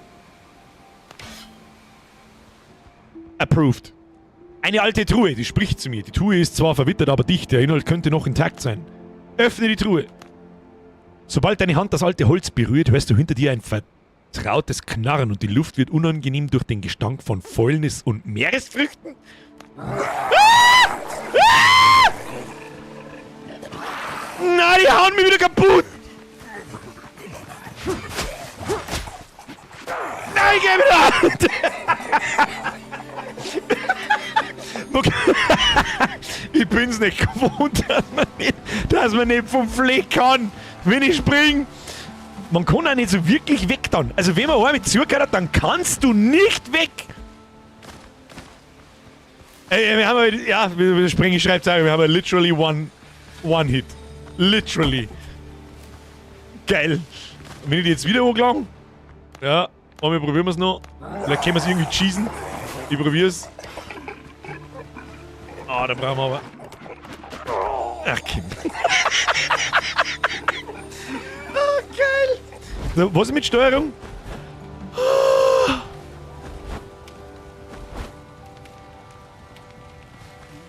Ich habe mich vorher schon gefragt. Irgendwo ist nämlich gestanden, von wegen Ausweicher und so. Wie Ausweicher? Ich kann nicht ausweichen. Da schießt du gar nichts in dem Spiel. Da musst du... Kann man mit dem Ding blocken? Du musst parryen und zuhauen. Ein bisschen zack ist es schon, gell? Leck mir am Arsch, du. Da muss man sich erst einmal dran gewohnen. Vor allem das Spiel vermittelt so ein, hey, ja, das ist ein Survival-Ding, das geht schon. Die haben eigentlich alle nie recht schwer. So. Ja, trotzdem, wenn du einmal zugehört hast, hängst du ein wenig fest. Ja, du Pisse.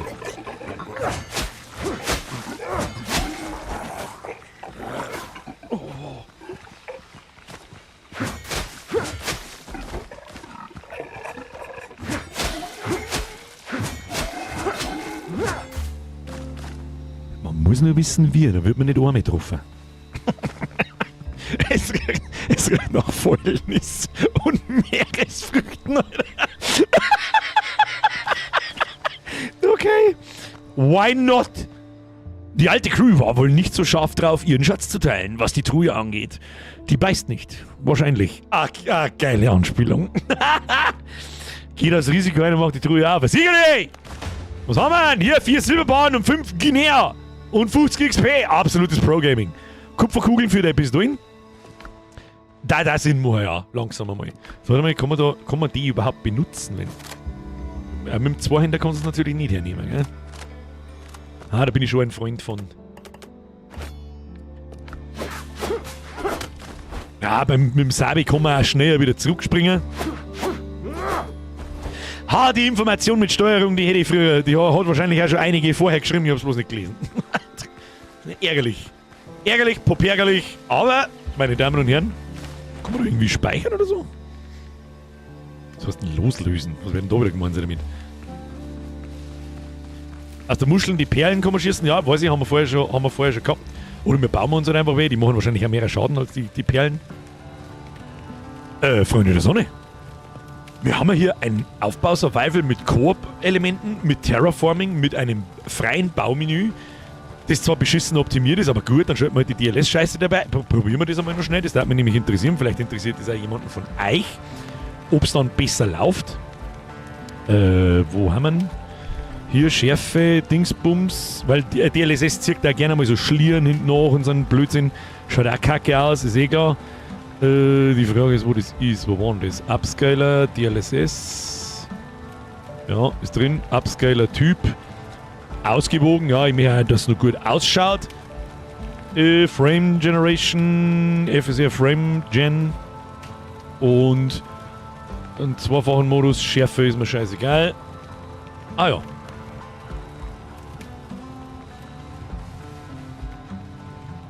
Und wir sind auf 144 Frames Anschlag. Also wirklich Anschlag. Wenn wir in die Ferne schauen. Okay, bin schon steil. Ich nehme mal... Oh, läuft das butterweich. Oh, läuft das butterweich. Ja, die Scheißtechnik macht schon wirklich Fortschritte. Warum ich so behindert hin und her wackelt ist, ich schaue mir die Palme an und wenn ich so hin und her wackelt, dann hat die LSS oft einmal die dumme Angewohnheit, oder das ist einfach technisch so, aber bei dieser Frame Generation, dass wenn ich jetzt ganz schnell nach da umziehe, oder da umziehe, dass die Palme so Schlieren hinten nachzieht. So ganz komisch, so als das Beutel so ein bisschen nachruckeln. Und das tut's nicht. TSR umstellen. Ich weiß gerade auch gar nicht, was TSR ist, um ehrlich zu sein. Hoppla, wo haben wir da? Was meinst du mit das? Das habe ich doch gemacht, das da. Trotzdem finde ich das bei dieser Grafik, und seid mir nicht bitte, das schaut gut aus, da gibt es überhaupt nichts. Ja, mit so ein bisschen Schatten überall und ein bisschen ein Nebel überall und ein Haufenweise Pflanzen und Bewuchs und so. Aber das in dieser Optik, und das sage ich jetzt so gnadenlos wie es ist, hat Crysis schon gemacht. In der gleichen aussehenden Optik. Sagen wir Crysis 3. Und das läuft auf einer Quadrillion FPS. Das ist einfach nur Qualität probieren, ausgewogen Qualität probieren, können wir auch nochmal. Und das ist einfach was gut, dafür können sich die Entwickler auf andere Sachen, nämlich auf Content konzentrieren. Das ist auch okay. Trotzdem, nein, aber trotzdem als Prinzip. So, Schluss. Ausgewogen. Machen wir mal Qualität. So.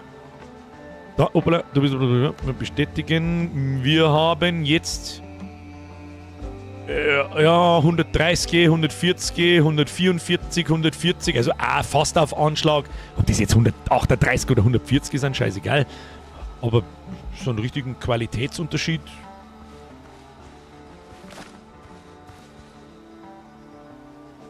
Müsste Frame Generation nicht eigentlich ein bisschen Eingabeverzögerung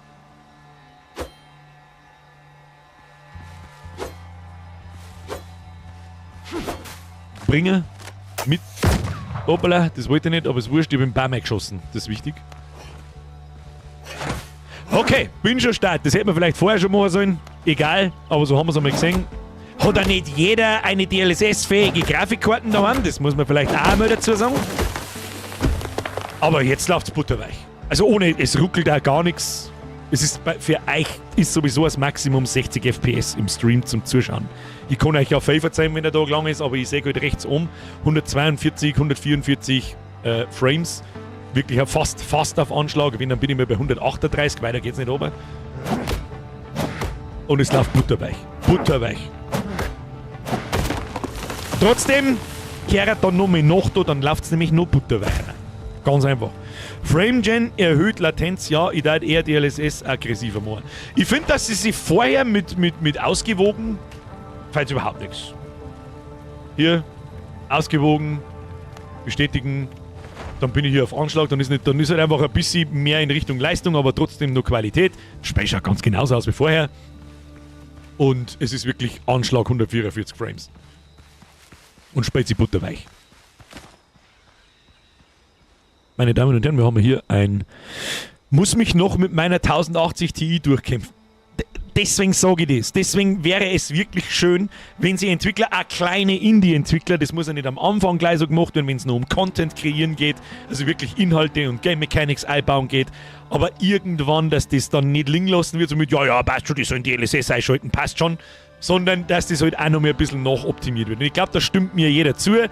Spiel schaut gut aus, braucht man nicht reden, aber der Grafikstil, der braucht nicht auf meinem Rechner mit 50 Frames laufen. Also es ist halt einfach beschissen optimiert. Ist aber auch Early Access. The gentleman's word is worth more than gold. A gentleman's work is more worth than gold. Ich bin mir nicht ganz sicher, ob du vielleicht Drogen zu dir genommen hast, Dr. Galen. Meine Damen und Herren, ich glaube, das ist ein ganz solides, gutes Spiel. Und für Early Access, nicht vergessen, das Ding ist ein Early Access, denen regnet es gerade Geld vom Himmel. Zu Recht im Übrigen auch, ja? Ich frage mich sowieso, wieso hat es bis 2026 gebraucht, bis wir ein sicheres Piratenspiel kriegen. Ich weiß, es gibt nur Sea of Thieves, aber Sea of Thieves ist sehr comichaft und sehr, ja, wie soll ich sagen, sehr übertrieben, aber so ein halbwegs realistisch aussehendes. So, ganz ehrlich, stabil, ich verstehe den Hype, ich verstehe die über 200.000 Spieler gleichzeitig und ich hoffe, es werden noch mehr. Und wenn ich mir was wünschen darf, dann eine instanzierte Außenwelt mit PvP, Schiff, Crew gegen Crew. Man kann sich gegenseitig kapern, man kann die Schiffe gegenseitig klauen, man kann sie gegenseitig umbringen. Es war so geil. Es war so geil. Herr Phoenix, ja, das glaube ich schon, dass Sea of Thieves Spaß macht, so war es auch nicht gemeint. Aber mir geht es nur ums Setting. Hauptsächlich um das Setting. Hey, Skull and Bones war auch gut. Das war perfekt, Alter. Meine Damen und Herren, hey, UbiHard! So hätte man es vielleicht auch machen können, aber ja. Ja, da fällt mir nichts mehr dazu. Also ein Piraten-Eve. Sprengi. Meine Damen und Herren. Geil. Ich glaube, wir haben für die nächsten 4 Wochen montags ein Community-Zog-Spiel. So sieht's aus. Was sagt ihr? Mal schauen, es ist ja erst neu. Aber der erste Eindruck, der zählt. Der ist ja wichtig. Wichtig ist jetzt natürlich auch, dass da Content nachkommt. Ja, ich mache jetzt diesen hier. Weil es mir wurscht ist.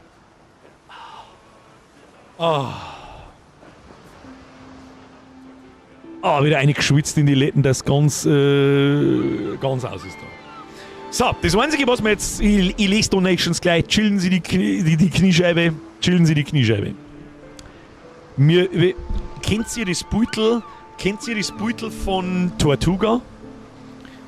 In Flucht der Karibik, wo man die Insel da so sieht und dann fährt man da so raus und dann ist da eine riesen Piraten aus Holz zusammenzimmerte Stadt. Haben Sie dasselbe Battle und dieselbe Idee im Kopf wie ich? Der Hund hat lange Zonen. Ich hab doch gesagt, ihr glaubt's mal, ich bin nichts gesehen. Da heißt es aber bloß, ja, bist du Teufel, ich bin aber grau geworden. Ja, genau. Hier. Bin ich vielleicht. Dafür träumst du von die Weißwürste. Die kann man mit meinen Haaren da einen Arsch ausputzen, du? mit deiner Platten wirst du nicht runtergekommen. Hier. So. Nicht Tortuga nachbauen, aber so, also, was heißt nachbauen? Nicht anhand einer Vorlage, sondern wirklich auf eine Insel und da drauf zimmern. Da wirklich, da machen wir da einen Raum hin, da ist ein Lager für das. Da ist der Crewraum. Jeder kriegt seine eigene kleine Kabine, die irgendwo umeinander steht. Weißt du, wie ich meine? Es ist halt immer so brutal verlockend, sich so ein Spiel zu holen, nur wenn man Community zugehört und danach gelangt man es nicht mehr an. Herr Geit, das ist absolut richtig, Herr Gantlerbart. Das gehört auch einmal gesagt. Ich werde da nicht zahlt dafür, dass ich euch das Spiel da schön rede. Aber wenn man das zu 8 spielen kann, und ich bin mir sicher, gut, ich habe meine Steam-Friendlist geklärt, ich sehe leider Gottes nicht mehr, wie viele Leute in meiner Friendlist das Spiel haben. Von meinen Leuten aus meinem Bekanntenkreis spielt sowas keiner. Keiner, nicht einer. Was ich ehrlich gesagt auch nicht verstehe. Da spielen wir lieber 28 Jahre lang LOL und alle 2 Jahre einen Monat WoW, wenn es rauskommt. wo ich mittlerweile übrigens raus bin. Ich werde kein WoW mehr spielen, sag's was ist. Außer sie kriegen mal nochmal irgendwie die Kurve, dass anständige neue Spielmechaniken kommen und lass mich überlegen. Und das ist kein so ein Homo-Fürsten-Setting da ist. Ich kann es einfach nicht mehr da packen. Wölfchen, Entschuldigung. Hey Birger, das Kopftuch steht dabei. Ja, weiß ich schon. Ich renne im Sommer auch mit dem Kopftuch hier umeinander, kennt mich keiner, das ist gut. Wow, warum, was ist dann WoW so schlimm? Es ist einfach Pussy-Scheiße geworden. Verstehen Sie mich nicht falsch, WoW ist von den Game Mechanics, M+, Raiden etc. wahrscheinlich in seiner besten Verfassung jemals. Aber das ganze Setting rundum, wenn ich in einem MMO rumlaufe, dann ist für mich einfach die Welt und das Worldbuilding und das alles ist auch nicht ganz unwichtig. Eigentlich sogar sehr wichtig, wenn ich mich da drin stundenlang aufhöre und wenn da alles bloß noch rosa, pink und Pussy-Scheiße ist, dann habe ich keinen Bock mehr. Lol, ich bin raus, das ist so toxisch, lieber sowas und ähnliches. Der Ecke, was meinst du? Lol, bin ich raus, das ist so toxisch. Ach, du meinst League of Legends. Das musst du ignorieren. Ich spiele LOL auch nur, also normale LOLs spiele ich schon seit, glaube ich, 10 Jahren nicht mehr. Also normale LOL-Spiele, ich spiele nur noch Aram. Und das ist echt witzig. Da wirst du nur ganz extrem selten angeflamed und wenn, dann ist der so schnell abgewürgelt, so schnell kannst du gar nicht schauen. Halt dein Fotzen, das ist ein Aram. Das ist was, das kommt halt noch dazu. Wir spielen noch nicht einmal LOL richtig. Das ist unser einziges Spiel, was mein bekannten Zockerkreis noch spielt. Und das hängt mir halt irgendwann einmal zum Hals aussehen. Herr Geibelfett, das ist auch noch nicht einmal das Problem. Ich verstehe, ich lese schnell vor, damit wir wissen, was ich lese eine Donations gleich, wir haben, glaube ich, noch ein bisschen was zu besprechen. Hat er letztens wieder erklärt, WoW ist inzwischen für jeden so gemacht, dass der letzte Depp mitkommt. Das verstehe ich ja irgendwo. Jetzt müssen wir erst einmal das Spiel beenden, damit wir da die Musik ausmachen können und dann drehen wir das ein bisschen lauter. Was sagt ihr denn da dazu? Scuppers with a hosepipe on him. Put him in the scuppers with a hosepipe on him. Heard I in the morning. Way up she rises, way up she rises, way. Warum handeln Sea Shanties so geil? Heard I in the morning. Put him in a longboat till he's sober. Put him in a longboat till he's sober. Put him in a longboat till he's sober. Heard I in the morning. Way up she rises, Warum? Ganz ehrlich, Männer haben so primitiv und einfach zu belustigen. Ich weiß nicht, was ihr euch weibert den ganzen Tag eigentlich arbeitet jetzt. Ich versteh's nicht. Ja, sitzen uns auf ein Schiff, lernen uns 3 Zeilen ein Lied, das singen wir miteinander, sind wir glücklich. Sind wir glücklich und alle sitzen so da. Hey, hey, up she rises, hey, hey. Und alle machen mit und es ist der beste Tag unseres Lebens. Möchtest wetten, das erste Weiberleut, das da auf das Schiff kommt ist, der passt gar nicht, dass das alle bloß singen und eine gute Zeit haben. Ja, hat da eigentlich schon irgendjemand zusammenputzt? Hat da Kruzifix! So, wo waren wir stehen beim WoW? Das ist noch nicht einmal schlimm, dass das so einfach gemacht wird für jeden. Ich verstehe auch Blizzard, was die mit diesem Add-on vorgehabt haben. Dieses geschissene... Ja, Wölfchen, du bist... Das ist auch der Grund, warum du hierin eine weibliche Moderatorin bist. Genauso mit Weifen. Weil ihr zwei Affen stellt euch daneben hin und dirigiert und haut mit dem Stecker irgendwo umeinander, damit wir einen Takt haben. Es gibt ja nicht alle, aber viele und ihr wisst, was ich meine. Und ich bin mir 100% sicher, dass fake nur Typen daheim sitzen, die eine Audi haben, die genau wissen, von was ich rede. Die genau wissen, was ich meine. Und sie denken, Kruzifix, der Fettsack langt's oder die Fettsack im Internet hat recht, aber die... Kommt der Blick nach rechts? Ja, ich kann nichts sagen, weil... Stecke ja so ein bisschen drin, so ist es nicht. Stecke ja so... It is what it is. Was ist es ist. So. Wo haben wir? WoW. Ich verstehe Blizzard, was die da tun. Ja? Housing. Who the fuck gives a shit about fucking Housing? Sag! Kein wirklicher WoW-Spieler jemals, ja, vor 15 Jahren. Da hätte man gern Housing gehabt, da war es noch was nice. Aber jetzt brauche ich kein scheiß Housing mehr. Dann kann ich ja irgendwelche Quests machen, damit ich mir da Gegenstände in mein Haus einbaue. Was soll die Scheiße? Was soll das? Goddammit!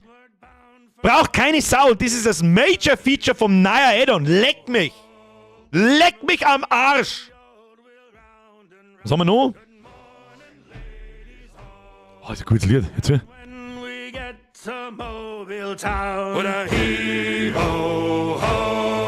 Oh, 'tis there we'll drink and sorrows drown. Good morning, ladies, ho. Da! Ich fucking glaub, warum ist das so? Ich krieg da Gänsehaut davor, was soll das denn? Wir brauchen unseren eigenen Sea Shanty. Wie kann man das machen? Ich sing was vor, mit einer bekannten Melodie, bloß mit einem bayerischen Text. Und dann schickt's mir ihr auf dem Handy, ihr müsst dann mit einem Kopfhörer so mithören, damit ihr halt genau drauf singen könnt.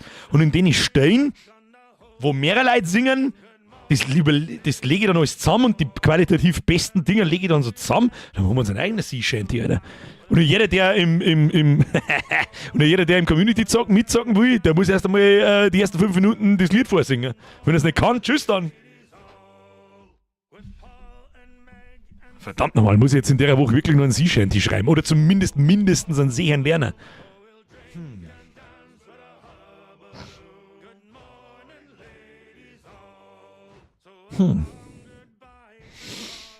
Der Vollcrew Shanty. Schauen wir mal. Melden, wer hat eine gute Männerstimme?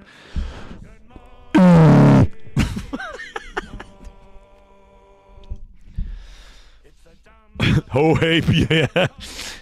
Die Musik ist so, die ist wirklich, ich habe heute den ganzen Nachmittag ist das durchgelaufen, das sind so 8 oder 9 Sea Shanties in Windrose drin. Also ich habe ein Video gefunden, ich habe das auch im Discord irgendwo drin post.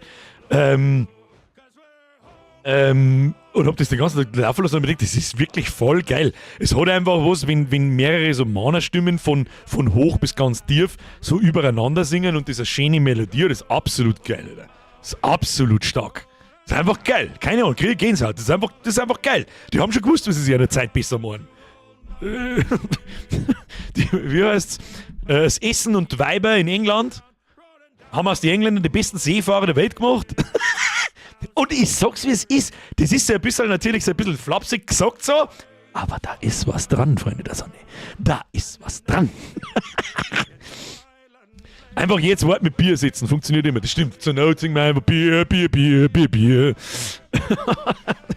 Hat der Multi weiß das jemand? Hat der Multiplayer einen In-Game-Voice? Weiß man das? Mir war es ehrlich gesagt ganz recht, wenn nicht. Es ist immer so. Ja, das birgt immer sehr große Gefahren. Sehr viele große Gefahren. Wir lagen vor Madagaskar und hatten die Pest an Bord. Vor allem, wenn es Leute hast, die einen richtigen Bass singen können. Ja, mitgrölen kann ja jeder. Und selbst dann hört es sich noch gut an. Weil es einfach so einfache Sachen sind.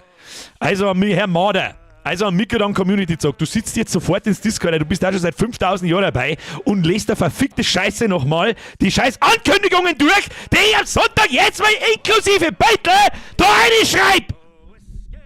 Okay?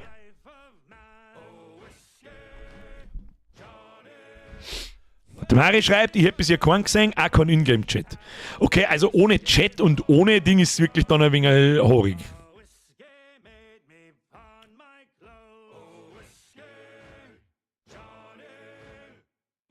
Müssen wir uns das ausdenken. Dann müssen wir uns was ausdenken.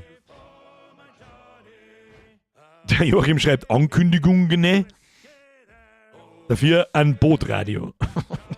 Wobei es eigentlich noch viel lustiger war. Wobei, weißt du, was das Problem beim Discord ist? Ja, Discord-Channel und gut. Bei 8 Leuten sucht ihr die aus und schiebt ihr die da in den Channel rein, wer dann in-game ist, wer im Discord ist und so weiter. Macht ihr das? Und fahren wir frühestens um 9 Uhr Spähen, bis wir das haben. Wenn du es über Discord machst, dass du einen privaten Channel für einen Stream machst und man redet.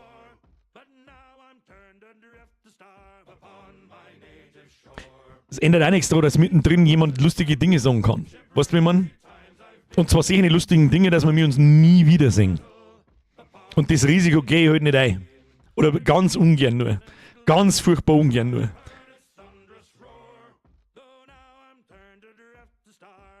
Es ist immer schwierig, deswegen hasse ich einen Ingame-Voice. Ich hasse ihn. Lustige Dinge.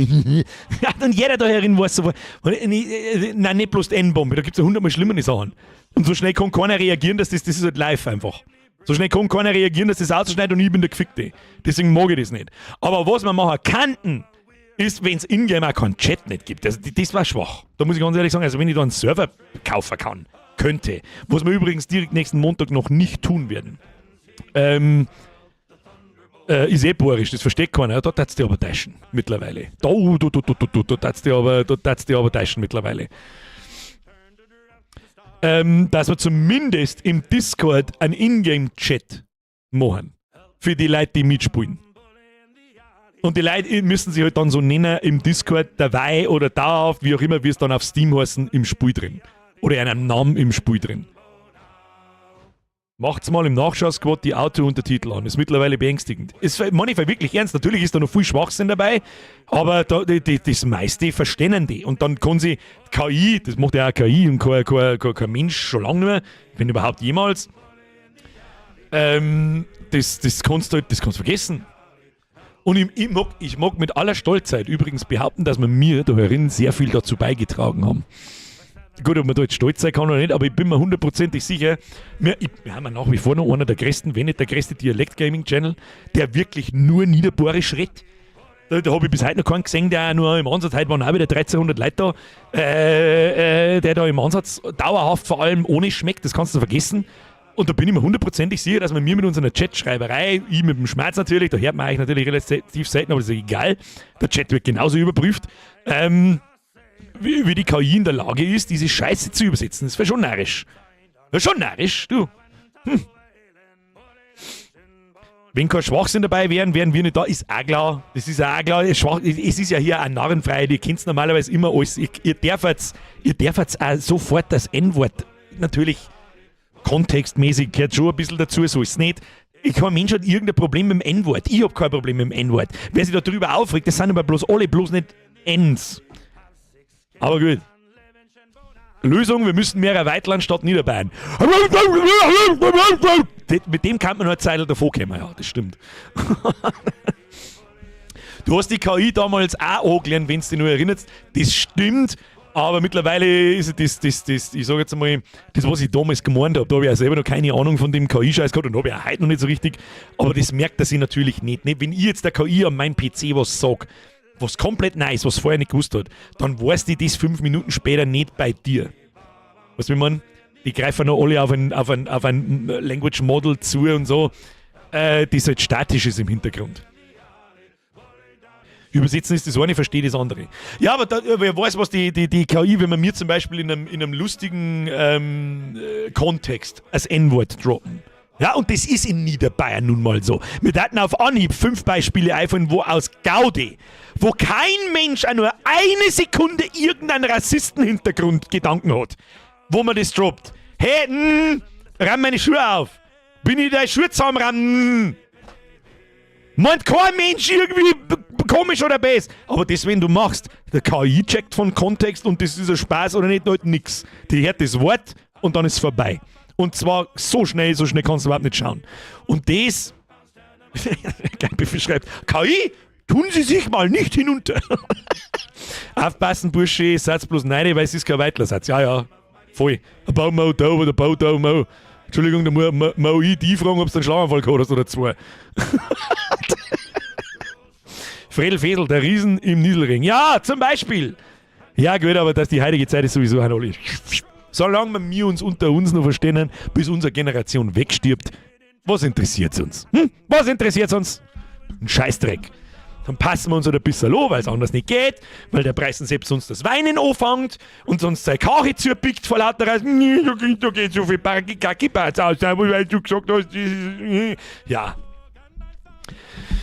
Da kann ich nichts dafür, dass das so ist. Das ist absolut richtig, aber die KI ist so drauf trainiert. Also die KI kann generell für gar nichts, aber die KI ist in dieselbe Richtung trainiert.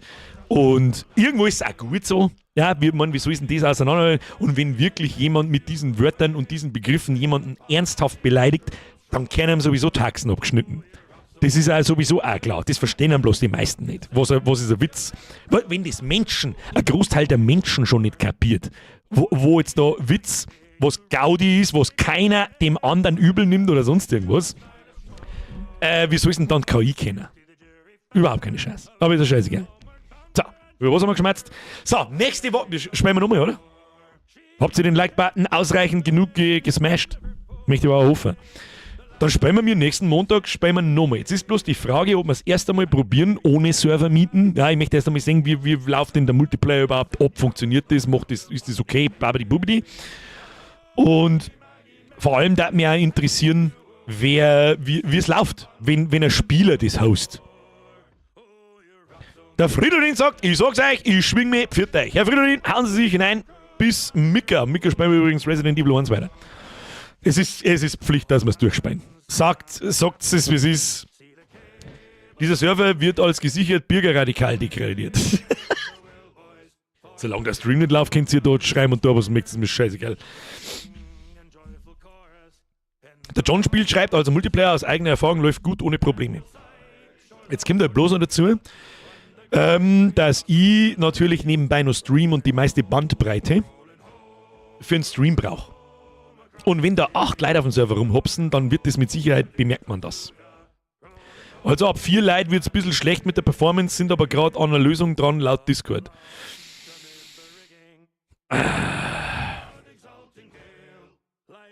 Wird uns nichts anderes übrig bleiben, wir ausprobieren. Vielleicht kriege ich einen Flash irgendwie dazu, dass er Bock hat. Vielleicht kannst dann er hosten, das wird meinen Stream entlasten von der Bandbreite. Vielleicht findet man auch noch irgendjemanden anderen aus dem Mod-Team oder so, der vielleicht Bock hat. Ja, da fällt uns schon, also hallo, das Wölfchen ist auch dabei. Dann hat's der Foxler mit Sicherheit auch. Allerdings möchte ich natürlich so viele Plätze für die Community freihalten, wie es irgendwie geht. Also maximal 2 von meinen Bekannten und dann können 5 Leute einer und dann der wir einfach dahin. Das war schon ganz witzig. Da fällt uns schon was ein. Da denkt sich der Zukunftsbürger bis nächsten Montag gebe sie aus. Ich habe 1000 Mbits-Leitung, Eftel kann es ich hosten. Ich kenne euch nicht, darum machen wir das nicht. Ich kenne euch nicht persönlich, niemand, den ich nicht persönlich kenne, wird mein Streamspiel hosten. Okay? So. Kannst den nicht irgendwie nitrado-mäßig hosten? Ja, das kannte ich, aber dann habe ich wieder einen Server am Knack, um den ich mich kümmern muss und das mag ich irgendwie nicht. Weißt, da habe ich so mittelmäßige Erfahrungen gemacht damit. Adina, hauen Sie sich hinein, gute Nacht, das ist ja schon wieder 3/4. Mehr gibt es ja schon gar nicht zum Schmatzen. Gibt es sonst was zum Schmatzen? Ja, da ein kleines Update zu Emma. Bauch verheilt. Wunden perfekt verheilt, Werte super gut, aber sie frisst auch wieder einigermaßen, aber halt nur einigermaßen. Aber es darf passen, das Hauptproblem ist, der rinnt irgendwas aus der Nase, ununterbrochen. Und das ist eitrig und das grust ihren Nasen zu. Und das wird immer schlimmer. Anfangs hat dir jetzt gesagt, wenn er heute rauskommt, dann ist es normalerweise relativ ungewöhnlich, dass da drin irgendwie ein Tumor wächst oder sonst irgendwas. Und selbst wenn das so war, dann wäre der nicht behandelbar. Du kannst am Hund in der Schnauze nicht operieren, das geht nicht. Du kannst das zwar natürlich röntgen oder mit MRT oder sonst irgendwas, aber da braucht es wieder eine Narkose und. Würdest Emma jetzt 10. Die Nasen gibt einfach keine Ruhe nicht. Und das macht mich schon ein wenig... Da wenn was wächst drin, dann ist es eine Frage der Zeit. Leider. Aber gut. Abwarten, wir werden sehen. Emma ist 13, gell? Nein, 10. Es ist generell, sie war mit 13 jung, sie war auch 10, mit 10 jung. Aber sie ist 10 und da muss man mit sowas rechnen. Noch dazu, sie ist ein rumänischer Straßenhund. Sie ist zwar kurz nach Welpe zu uns gekommen, die haben aber auch nicht die besten Gene auf diesem Planeten. Ja, da haben alle Hundsviecher drin, die es gibt. So redet man zumindest logisch ein, wir wissen es nicht. Und man kann es halt nicht behandeln. Wir zahlen uns dumm und dämlich. Ich sag's, was ist, wir müssen fast jeden zweiten Tag zum Tierarzt. Der muss die Nasen spülen, das kennen wir selber nicht. Die müssen da, sie lässt sie alles machen, sie ist der liebste Hund auf diesem Planeten, aber beim Nasenspülen müssen sie 3 Leute festhalten und dann kommt die Tierärztin und als 4. Person und schwappt ihr die Nasen aus. Und nein, sowas nicht gedacht jetzt! Nein! Wehe jemand jemals wirft mir irgendwann eines Tages vor, dass ich diese Stressgeschichte mit dem Hund nur erzähle, damit ich irgendjemanden dazu kriege, dass er da einen 50er einer wirft oder sonst irgendwas. Nein!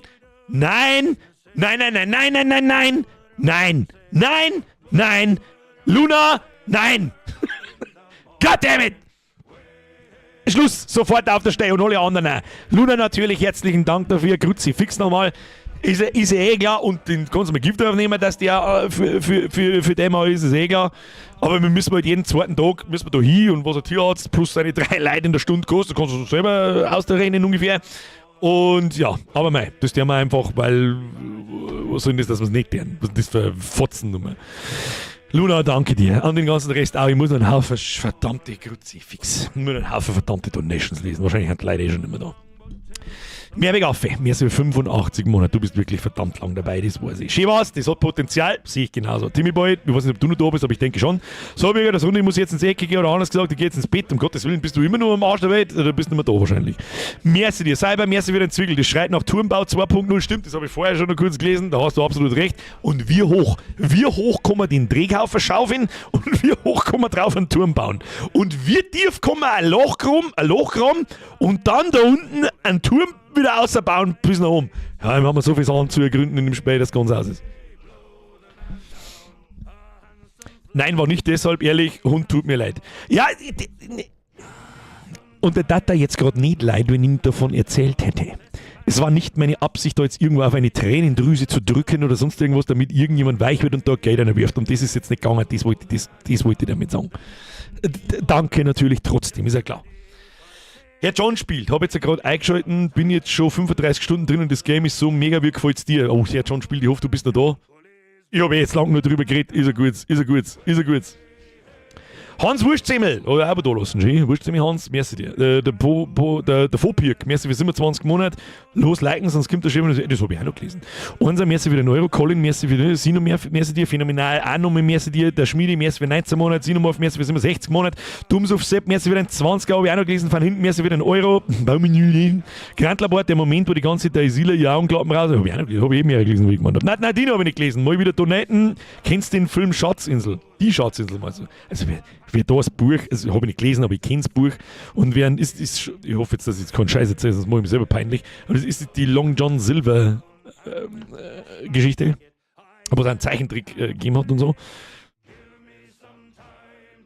Dann ja. Müli! Einfach der Midi Gate-Scheiß, Captain Jack Birger, na wenn dann Captain.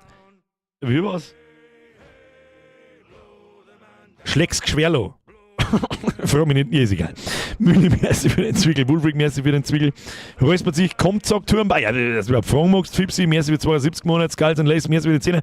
Ja, Trudel, jetzt die fast nicht erkennen. Ja, siehst du, dann habe ich alles gelesen. Passt. Der Zeichentrick war cool, ja.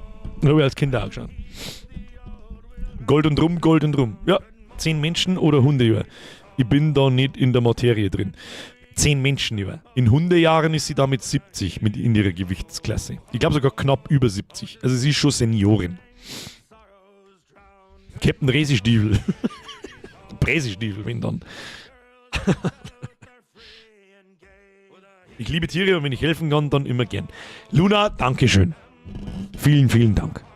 Du brauchst jetzt da herin auch nicht rechtfertigen. Das war eigentlich das Herz jetzt, du hast jetzt gerade bist du jetzt gerade da dahergekommen und deswegen, das war nicht persönlich an dich gerichtet, das war an alle gerichtet. Selbstverständlich bedanke ich mich dafür und das hilft da braucht man nicht schmerzen, was die Scheiße kostet, da kriegst du einen Schlaganfall. Aber es ist halt so. Natürlich hilft das, da braucht man nicht schmerzen. Dankeschön. Danke. Da, der Meister hat es Gott sei Dank verschwunden, da kann es nicht so schlimm gewesen sein. Aber zwischen das Accent aigu und dem O gehört ein Leerzeichen. Captain Schlecks Gschwerl an. Ich muss für meinen Kater 3.000 Euro zahlen, ich weiß also, von was du redest. Das klang bei der Emma leider Gottes nicht ansatzweise. Bootsmann Handrenate. Handrenate ist auch so eine dumme Scheiße, ich liebe es. So. Jetzt gehen wir ins Bett. Ich vorgeschlagen. Wackel in meine Haare wieder ein. Da, hier. Ich wiederhole. Binde mir jetzt da so auf. Da träumen einige von euch davon. Geil, wie viel Sepp. Mir ist wieder den Zwiegel 50 gehen. Das fühlt sich fei inzwischen immer mehr hier an, als wären wir alle wie eine kleine Familie, die ein bisschen aufeinander Acht gibt. Gefällt mir leid. Aber auf wen gib ich Acht, oder? Schau mich an. Sag! Schau, ich hast dir auf irgendjemand Acht geben. Ich bin der Versammlungsmeister. Ich bringe euch alle nur daher. Da sieht man, wer das Pulver hat. Ja, das sagt ihr zu mir! Gerade du! Sag! Ha! Fräulein Freier! Präsident Stiefel und Captain Schlägsquer. Du, das machen wir. Das machen wir. Ich kenne jetzt unser 100 einen Darmschaden von klein auf, mehrere tausend schon verschwunden. Aber was willst du machen, wir machen es gern. Sicher. Ich habe für meine Katze 5.000 Euro ausgegeben und dann ist trotzdem noch der Ruby eingeschläfert worden. Das ist leider schon 5 Jahre her, das hat doppelt weh da. Ich sag's jetzt einmal so, wenn das in der Nosen, das ist da drin schon gescheit viel Zeug raus mittlerweile. Das ist echt schnell gegangen, das hat angefangen vor 4-5 Wochen, dass da ein bisschen war, mal so irgendwo so ein Treppfall mit ein bisschen, was ist das, komisch, ja, wird schon passen, mein Gott, nein. Aber mittlerweile ist echt schon, leckt mich am Sack und kann man, wenn's irgendwas Schlimmes ist, dann kann's schnell gehen, sage ich auch, wie es ist. Und leiden lassen der man es natürlich auch nicht, wenn die keine Luft mehr kriegt oder das weh tut oder nicht mehr fressen kann deswegen. Und ich glaube, dass das ziemlich zusammenhängt mit ihrem nicht gescheit fressen und das da drin und wo ist der Teufel. Dann kann auch uns passieren, dass wir es gehen lassen müssen und dann fühlt sich das für mich genauso. Und da habe ich nicht bloß 5.000 Euro aus dem Fenster geschmissen. Noch nicht aus dem Fenster geschmissen. Das, was will man? Wird sich bei mir, wenn ich Pech habe, genauso fühlen. Hilft nicht. Was soll ich machen? So! Wookie! Wir zahlen dir Tribut. Nein, nix. Schluss. Ihr habt's mir, ja, ohne Scheiß. Dass ich, weißt du, was mein Haupttribut ist? Dass ich noch 8 Streaming-Jahre und 9, jetzt sind es dann bald, ja, in einem Monat sind es 9 Jahre, wo ich diesen Kanal hier halbwegs ernsthaft betreibe, dass ich immer noch da sitzen kann und da 1300 Leute drin sitzen, die sich das anschauen. Und ich als fast 40-jähriger alter Mo mit einem scheiß Piratenhut da sitze und 2-3 Stunden einfach eine gute Zeit haben kann. Das ist unbezahlbar. Unbezahlbares Privileg. Und jetzt gehen wir ins Bett. Jetzt tue ich aber meine Haare vorher auseinanderpfriemeln. Sonst reiße ich mir, wenn ich das Headset jetzt dann oben tue, reiße ich mir so viel Haar aus, dass es mir dann geht wie euch. If you know what I mean. So, Freunde der Sonne, ich bedanke mich vielmals für Ihre Aufmerksamkeit. Ich glaube, wir haben da ein sehr gutes Spiel vor uns. Ich bedanke mich von ganzem tiefstem Herzen, wirklich. Für alle, und egal ob das ein Euro ist oder ein 50er oder ein 100er, ich halte es halt immer noch für grenznarrisch, wenn Leute da 50 oder 100 Euro einwerfen. Das ist halt einfach narrisch, aber was soll denn machen? Das geht jetzt seit 8 Jahren so dahin. Geil, wie viel Sepp. Achtung, Handgranate, Jit! Nicht ohne Haar hinten. Wichtig. Schreibweise wichtig. Und bei dem Ding ist auch immer ganz wichtig, dass das bis zu die Augenbrauen runtergeht, sonst schaut es irgendwie komisch aus. Fühle ich mich nicht wohl. So, merci fürs Zuschauen. Merci für die Donations. Merci für die netten Worte. Merci für den Herzalsbeim. Kuss auf die Nuss. Wir sehen uns am Mittwoch mit Resident Evil 1. Da werden wir wahrscheinlich auch wieder so ein bisschen mehr Gameplay als Schmerz dann am Schluss machen. Damit wir vorwärts kommen, damit wir übernächste Woche, sage ich mal, mit Resident Evil 1 vielleicht fertig werden. Das war nicht schlecht. Also ich habe nämlich so ein bisschen, mein Bauchgefühl täuscht mich bei sowas meistens nicht. Es ist halt nur mal 30 Jahre alt und eigentlich haben wir letzte Woche alles gesehen. Und dann interessiert das wirklich bloß noch die Hartgesottenen, wie das Spiel weitergeht, weil die Story, glaube ich, darf ja jeder kennen und das Gameplay wird nimmer recht fähig, großartig narrischer. Aber Resident Evil ist Resident Evil 1 und dass wir das jetzt erst durchspielen, ist eine Frechheit, deswegen der wir's. Und jetzt habe letztens auch mal wieder Resident Evil 2 Remake Streams geschaut, wie lange das verdammt nochmal mittlerweile her ist, 2019 Februar. Es war der Streamanfang. Da habe ich mir auch bald so wir haben nicht so viel Zeit für Videos machen und da habe ich mir eigentlich in den Kopf gesetzt, mache jede Woche eins, das ist eine Zeit gut gegangen. Machen wir einfach mal Streams. Ja, jeden Montag, Mittwoch, Freitag, gerade mal für den ersten Monat. Die Streamerei auf Borisch, die haut er sowieso nicht hin. Das ist gerade mal um eine Woche oder 2 oder vielleicht 4 Wochen zum Überbrücken. Tja, und dann sitzen da auf einmal 1000 Leute drin. Und das dauerhaft. Und dann habe ich mir gedacht, ja, scheiß mal auf Videos, Alter. Scheiß mal auf Videos. Es war ganz lustig, aber mittlerweile habe ich keinen Bock mehr. Mittlerweile kriege ich sogar wieder ein bisschen Bock, aber auf eine andere Art von Videos, sowas, was wir nach der Sommerpause gemacht haben. Diese Gaming-Videos. Gaming-Schmerz. So wie ihr mit euch zum Beispiel über diese Pussification in WoW schmerzt. Das ist für mich ein allgegenwärtiges Thema, das ganz, wie soll ich sagen, das ganz furchtbar, das mich ganz furchtbar stresst, um ehrlich zu sein. Weil die sollen halt die einer Pussy-Scheiße dann neue Spiele machen. Die kauft keiner. Aber bitte nicht die Spiele, mit denen ich aufgewachsen bin, versauen. Mit einem Pussy-Scheiß einfach. Disgusting. So, und jetzt gehen wir ins Bett. Nochmal. Dankeschön. Kussnuss. Ich wünsche euch einen schönen Montagnacht auf Dienstag. Schlafen Sie gut. Ich bedanke mich sehr für die Donations. Danke für die neuen Mitgliedschaften. Welcome to the Squad. Danke für die ganzen Resubs. Das waren nicht auch wieder gefühlt eine Quadrillion, Alter. Aber ich wollte mittlerweile fast schon keiner mehr da, der keine Mitgliedschaft hat. Ich weiß, was die sowieso. Und wir singen uns am Mittwoch mit Resident Evil 1. Triple F für die Moderatoren. Und ein kräftiges, köstliches Hashtag Präsident Stiefel in den Chat hinein. Vielleicht nur wahlweise auch Hashtag Strapse. Und jetzt schaut's das lang gewinnt. Hau mal ab, bis Micke. Ha! Be! So, und ich tue ernsthaft in Erwägung ziehen, dass ich in Zukunft nur noch so um den Hand laufe. Wieso nicht? Schlecht euch.